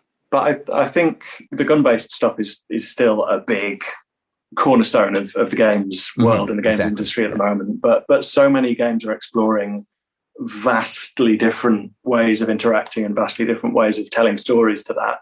And this is one of the examples. I mean, if you look at the work that the team did on Lonely Assassins, it's a completely, that genre of game didn't even exist a few years ago. It's a found phone game, and it's telling a very specific story, a little bit like Edge of Reality. It's telling the continuation of the Doctor Who story in a very specific way that is not action focused and it's not gun focused. And it does that brilliantly. And I think this is just another version of that. It's another way of telling a story through exploration, through puzzles, it's not quite a detective game, but there's an element of that because you're piecing together parts of the world and you're helping the Doctor to figure out how she's going to get through the situation. And, you're interacting with Emma and with the Doctor throughout the whole thing as you uncover more stuff yourself. I don't think there was ever a quandary during development as to how you tell the story and how you take the player through this journey without combat and guns. I think it was always fairly apparent from the start that we could do it effectively without having to sort of lean on that trope. Gavin, did you have anything to add to that? No, I was just going to say that you mentioned some early games, Warren, and we're discussing recently that some of the early games had the Doctor carrying a gun and shooting people. Right, yes. It just seems insane now. I mean, you can look back at the Colin Baker era, I guess, and say it veered towards that on occasions. But when we started off doing this game, as Richard said, there was no way that was going to be even considered. So we wanted to maintain the ethos of the show. And even when we are in combat situations, we have lines in there that reassure everyone, you or the Doctor or any companion is not going to take a life. And so that was, as Richard said, that was the way it was always going to be from the very beginning. We didn't need to get approval for that from the BBC because that was just the way we wanted to do it because that felt a true reflection of the show's spirit. And you mentioned that there's not mentioned, it's advertised, the David Tennant's in this as well. So how did you work that into the whole game? How did that work into the story? It was just the most blissful thing because there was a story we were desperate to tell, which we thought was interesting, which would fit in well with the game. And to do it right, we needed the 10th Doctor. And so David was available, the BBC said yes, that the stars aligned. It was just joyous because, as I said, it wasn't a question of we want a past Doctor, oh, David's available, let's do it. When you play the game, there's a very specific storyline. It's a narrative that fans will be familiar with, but we extend it and give it a what if, and then extend that. And then we go even further. And so to make that happen, the 10th Doctor was absolutely essential. So the fact it all came to be was just fantastic. And I've not seen all the bits now. I don't know what Richard's done with the music, so I'm really looking forward to listening to that and hearing how he makes that work. That would be an absolute treat. So yeah, that was my favourite. My favourite set of scenes from the game to write music to by far. And I haven't actually, because everything's so crazy and last minute. I haven't seen the latest builds of the game. I'm not sure how that's all working yet, but that reading that stuff in the script and writing the music for it and then recording it in London was just so good. Oh, speaking of music, like what inspirations did you use from it? Like, I assume you had to kind of maybe work off of Murray Gold and Sega and all stuff, but you probably had a little license to do your own thing too. Yeah, more so this time. I think for The Edge of Time, which was our VR game, the sort of overriding instruction for everyone was we want this to feel like an extension of the series that just aired. So was it series 12 or series 11? 12, yeah. 12. So Jodie's first season. So for the music, they wanted some of Sega Nakanola's kind of vibe in there, and some of that sound world. And then the more I did, the more Maze heard, the more the BBC heard and approved. I felt like I could add a little bit more of myself in there. And then thankfully people seem to like how that sounded and they liked the soundtrack. And also liked, although we didn't use it, in the orchestral sessions for the virtual reality game, The Edge of Time, I snuck in at the end of the session of my version of the theme. So we recorded that and I put it on YouTube because we weren't going to use the theme in game because for mainly continuity reasons, but also licensing and stuff. It just made sense to use the TV theme in the game, just to kind of add another little stamp of authenticity. And, you know, this is all part of the same package. But thanks to the response to the soundtrack and the response to the theme, the BBC let me record the theme and use it properly as sort of BBC sanctioned arrangement in Edge of Reality. So now we've got a new arrangement of the theme that I recorded in London. We've got loads of stuff that we did in our studios in London with the orchestra, and as well as all the weird and wonderful sounds from the TARDIS set that I reconstituted and turned into percussion and synths and all that weird stuff. There's a lot of Murray Gold in there. There's a lot of Sega Nakanola in there. There's a lot of, I was going to say a lot of Kev McCulloch. There's a bit of that stuff. There's, nice. Delia Derbyshire, and someone listening to it who's a big fan of Doctor Who will spot references and go, oh, okay, he's drawing on inspirations from everywhere, but there's a lot of my own musical voice, hopefully, in there too. Can I just say, Richard is being very modest there. I've known people that the first thing they said about the VR game, which is a game we spent ages writing, ages making it in 3D to happen, have said how much they like the music. And if you're a gamer, and there are just certain great games out there that have fantastic scores which equal any movie score. These games, I think, are up there. And as I say, Rich and I don't work side by side or anything, but his work, if you're a Doctor Who fan, just listen to this. It is phenomenal what he's done. It's annoyingly good because it distracts from my stuff, but hey, what can you do? Well, I'll get that sorted for next time. Oh, that's very kind. Thank you, Gavin. So you mentioned Easter eggs and references in the music. What other Easter eggs did you guys manage to sneak in, if you don't want to give it away, or just in general? And also in terms of Lonely Assassins, since you wrote both, did you sneak anything from Lonely Assassins into it and kind of create a Maze Theory verse within the Doctor Who verse? Well, in terms of the non-music stuff, yeah, there's absolutely loads. Simply because that was one of the things, the feedback we're getting, the fans really enjoyed that. And sometimes the references have to be are explained, and sometimes they're references that you don't need to get, but if you're a Doctor Who fan, you'll pick up on it. And that's from An Unearthly Child right through, there's some poetry stuff, Tom Baker stuff, right through to the more recent post-road stuff. And we do it now in such a way, you can kind of collect stuff. I don't want to give too much away, but we've got something called the Journal of Improbable Things, which is tied in with those Easter eggs that we hope people will enjoy. And yeah, the Lonely Assassins, the whole thing is supposed to be a trilogy, and so it is tied in. And so the phone that you would use if you were playing that game is part of the Edge of Reality universe. And so it hopefully, you don't need to have played the phone game, but if you do, you will see where it all fits in and how it all fits in. And hopefully it makes it a slightly more satisfying experience that way. Anything to add, Richard? There was always a plan, I know, when the Lonely Assassins was in the sort of early stages, to find a way to nicely tie everything together. So it's you if you only play one of the games, you won't feel like you're missing out on, a big. It won't feel like there's a hole. I don't understand why this is here, or I don't understand how I got there. But if you play everything, you'll get more of a sense of that complete universe and how things tie in together. It's done in a really nice way. When we did the Lonely Assassins, we did a website to go along with that, which you can reach by visiting the main series website.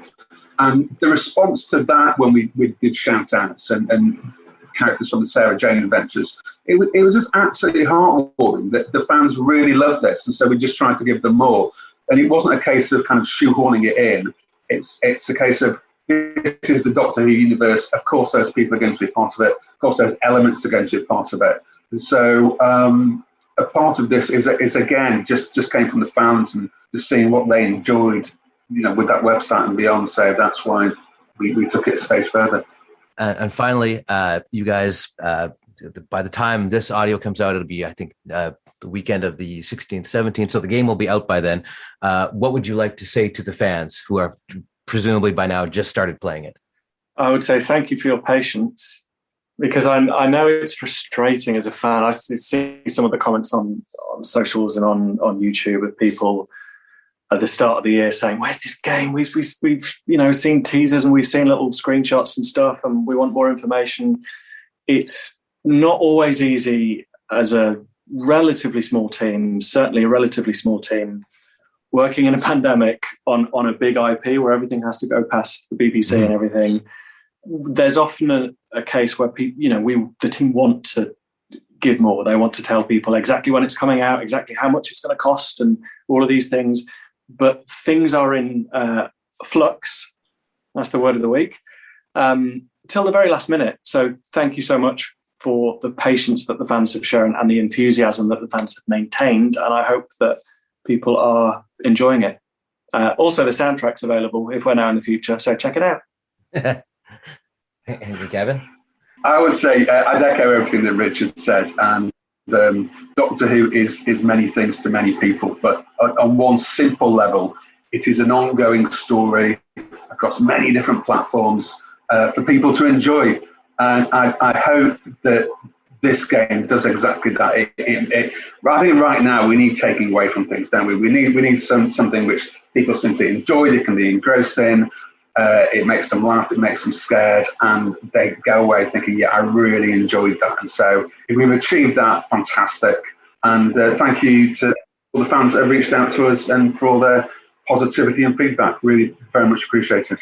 Okay, also, just to cap that off and steal the last word, if this is around about the 16th, that means that the new series is going to air in a couple of weeks, and people will be desperate for Doctor Who fix and Doctor Who content, and this feels every bit as Doctor Who as anything else as the series does. I should say, because of the nature of game development, and things get finished and get to be working at different times, and it's not always possible to stick the game on and play it and see how long something lasts.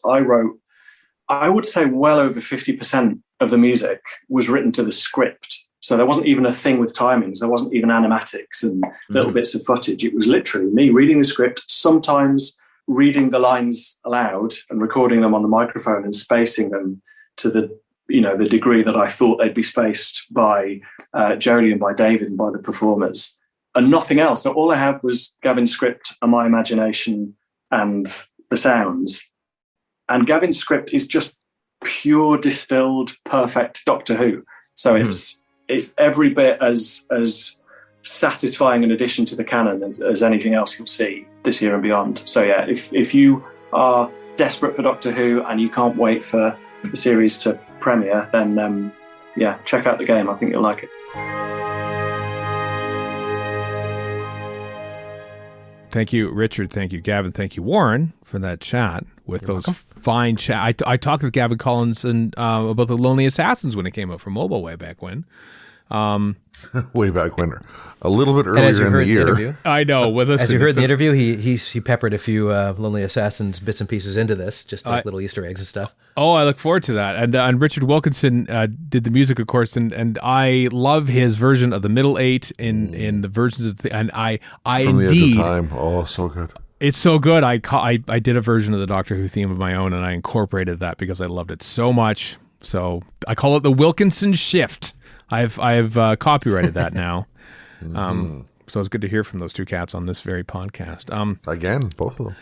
Yeah. Here, before we talk about the game a little bit, you, dear listener, have a chance to get a free copy of this. We have 5 codes total. 3 for Steam for PC only, 1 for PS4 in the UK, and 1 on Xbox in North America.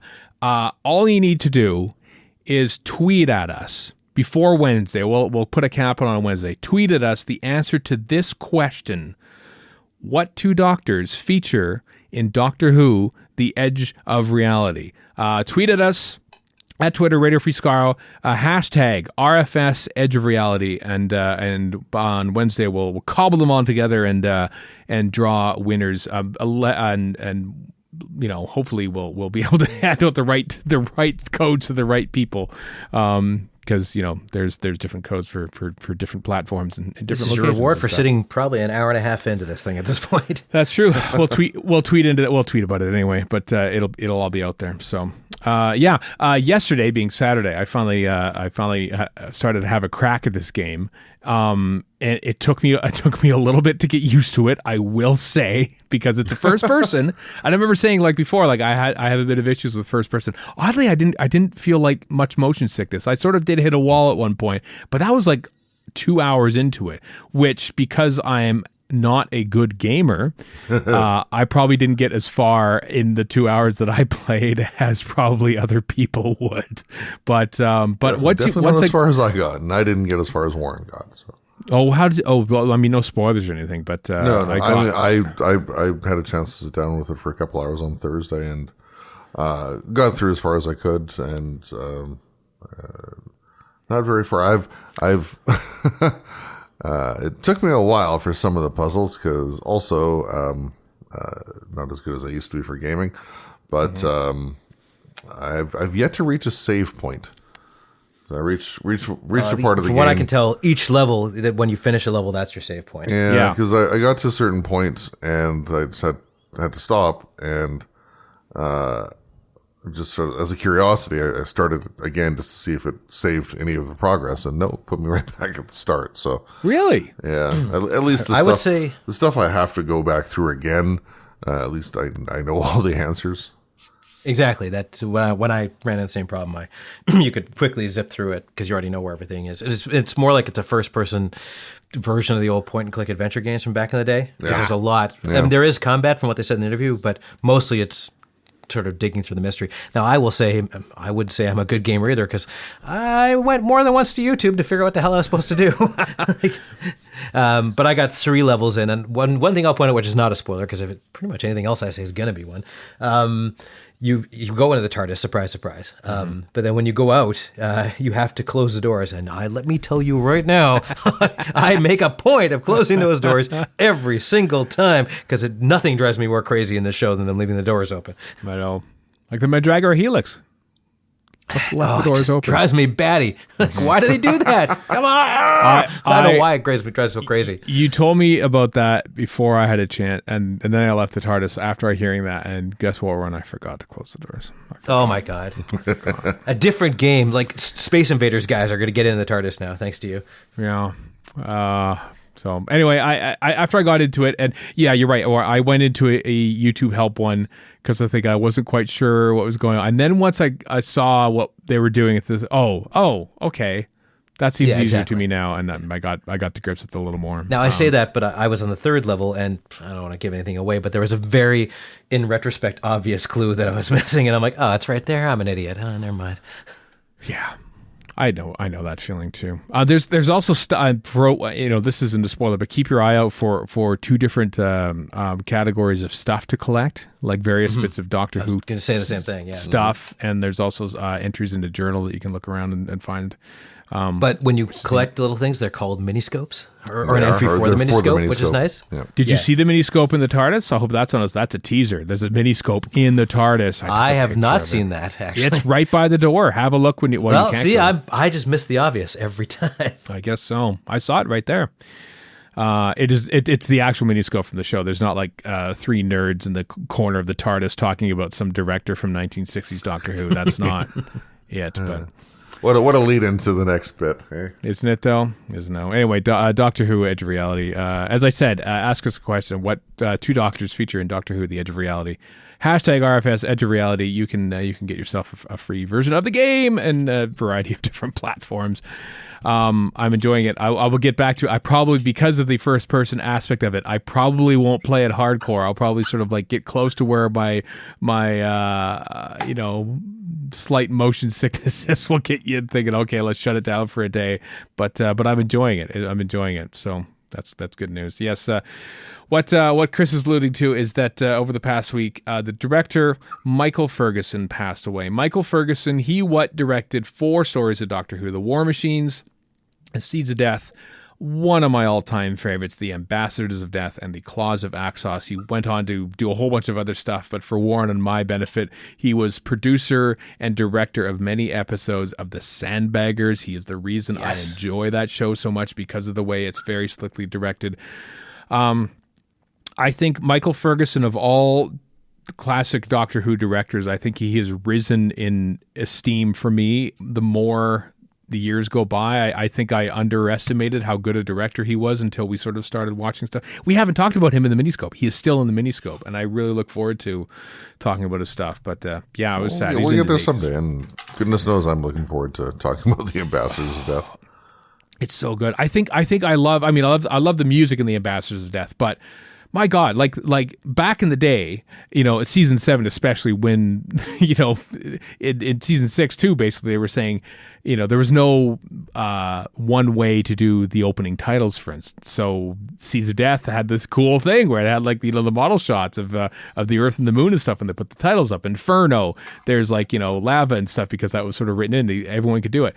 Ambassadors of Death still to this day has my favorite way of doing the episode reprises, by cutting, fading down halfway through the opening titles.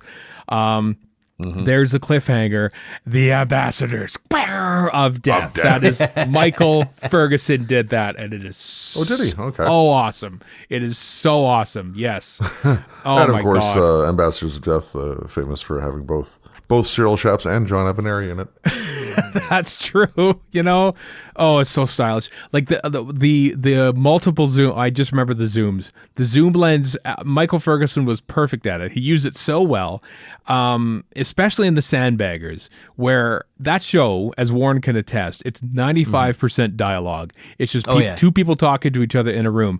And sometimes you see Burnside talking to Willie Kane in their office, and they'd be talking about something, and then all of a sudden, Burnside stops for a second, camera zooms in a little bit, and all of a sudden the pennies drop. There's a tiny little zoom which just sort of emphasizes something important is about to happen. It's not like dramatic, but it's just very precise and perfect. And yeah, man, what a shame. I was, after I had gotten into The Sandbaggers, I was thinking that maybe Michael Ferguson would be a superb guest to fawn over on this podcast about all of his work on Doctor Who and The Sandbaggers, but alas, we will not have that chance. Toby Haydock did interview him, maybe a 2-part Who's Round way back in the day in 2015 or 2016, I think. We've linked one of the episodes in the show notes, but one of my absolute favorite directors of all time, no longer with us. Sad. news to impart. And on to that, we go to Big Finish. There's no segue available at all. We did not big finish with an obituary this time. But no, I wanted to talk about him early on because he was such a titan. The Doctor Who, the Eighth Doctor Adventures with Charlie Pollard, the Further Adventurous.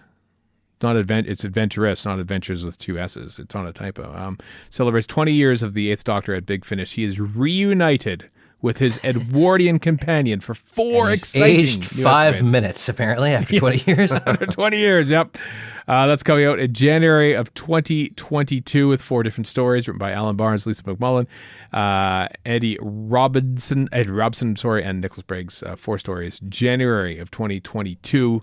And out now, it's the end of Dalek Universe 3 with River Song in that Mavellan costume. Yep, I love it. I don't even care what it's about, just River Song and a Mavellan costume. You'll never see her in the cover because it's audio.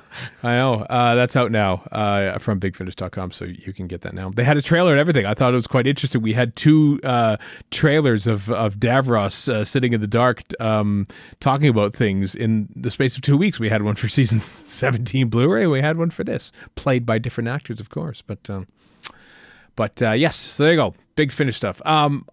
Keeping with the audio as we wrap up this epic episode, Peter Capaldi. We mentioned this a few weeks ago that he's during this crazy lockdown. He's decided, you know what? Let's further my music career because Peter Capaldi. His album Saint Christopher is coming out November 19th. You can pre-order it. The single is out right now, I believe. The title track from the album that comes from Monks Road Records. You can order the digital album, limited edition CD, or limited edition vinyl as well. Peter Capaldi album, Saint Christopher, his musical tribute to Christopher Eccleston.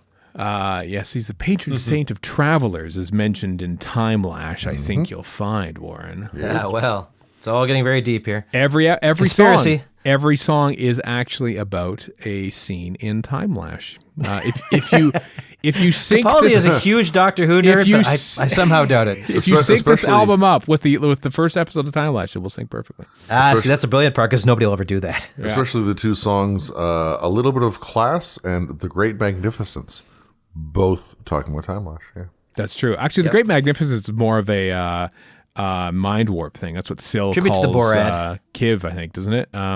Atlanta Vacant Lot is I don't know what that's a reference to. In person, in every face. Every face is obviously and every face regeneration. is a snake dance reference. It's not over until it's over, which is obviously his way of saying that he's coming back to Big Finish. Obviously, yes. Beautiful and weird. Obviously, just him. Let's face it, because he's lovely to look at and very weird.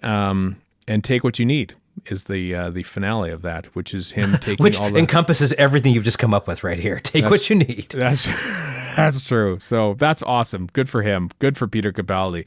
What a renaissance man. Actor, artist, musician. A regular Brian Purn, if you will. Oh, he's much better than Brian Purn. He did not invent world music, for one, but... That's true.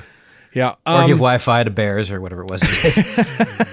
Yeah, and lastly, I want to mention this. We had a few weeks ago. We had Jess Sturkovic on. He what does them. Dudley Simpson is Doctor Who. Transcribes Dudley Simpson incidental music from Doctor Who and performs them in suites on piano.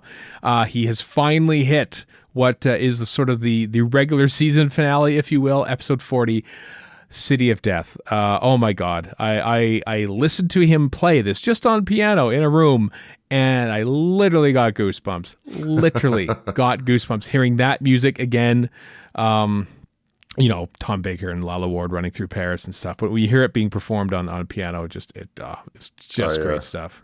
I enjoy the verisimilitude of his "This is a fake T-shirt" interview as well. Yep. It's very good. Well done, Jess. What a hell of a ride and a hell of a run. I know you probably have some additional stuff to put in there and stuff, but I know that this is called part 1 for a reason. Part 2 is where he breaks down the music theory aspect of it all, and then he does amazing work. It's staggering the amount of creativity that Doctor Who nerds devote to various aspects, very specific aspects of the history of Doctor Who. Is schedules for one. Yeah, like the mini-skeleton. scope. Like the mini scope, like Dudley Simpson is Doctor Who. Anyway, links in the show notes. Watch watch all of them, but the most recent one is the City of Death, the Paris bits, and it's just so good. I mean, especially he ends it with the very last scene where it's the bye Duggan. Oh God, what a brilliant score! What a brilliant score from Dudley Simpson. Celebrated very righteously here. Oh, okay, that was like a 2-hour episode, folks. 2 hours of Doctor Who Radio Free Skaro. Next week, who knows? We might just be taking it a bit easy because in 2 weeks' time, we'll be back actually talking about new Doctor Who episodes. How amazing is that? New reviews of new episodes, but next week we'll talk about news. We have nothing on the schedule, which means everything else will happen as well. We'll probably have a new Doctor to talk about. It'll leak to the media, and Russell T Davies will have to announce it, and we'll be talking about a new Doctor and everything else. Or not. Maybe we'll just be doing nothing at all, and that's perfectly fine too. And given how much stuff I've seen him doing lately, the new Doctor is going to be Ty Tennant. Possibly. Anyway, until next time, everyone, I am Stephen in Edmonton.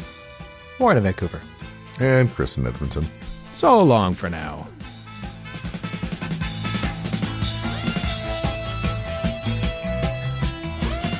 You've been listening to Radio Free Skaro. Find us online at radiofreeskaro.com. Follow us on Twitter and Tumblr at Radio Free Skaro. Subscribe to us on iTunes and donate to the show at patreon.com/Radio Free Skaro. Thank you.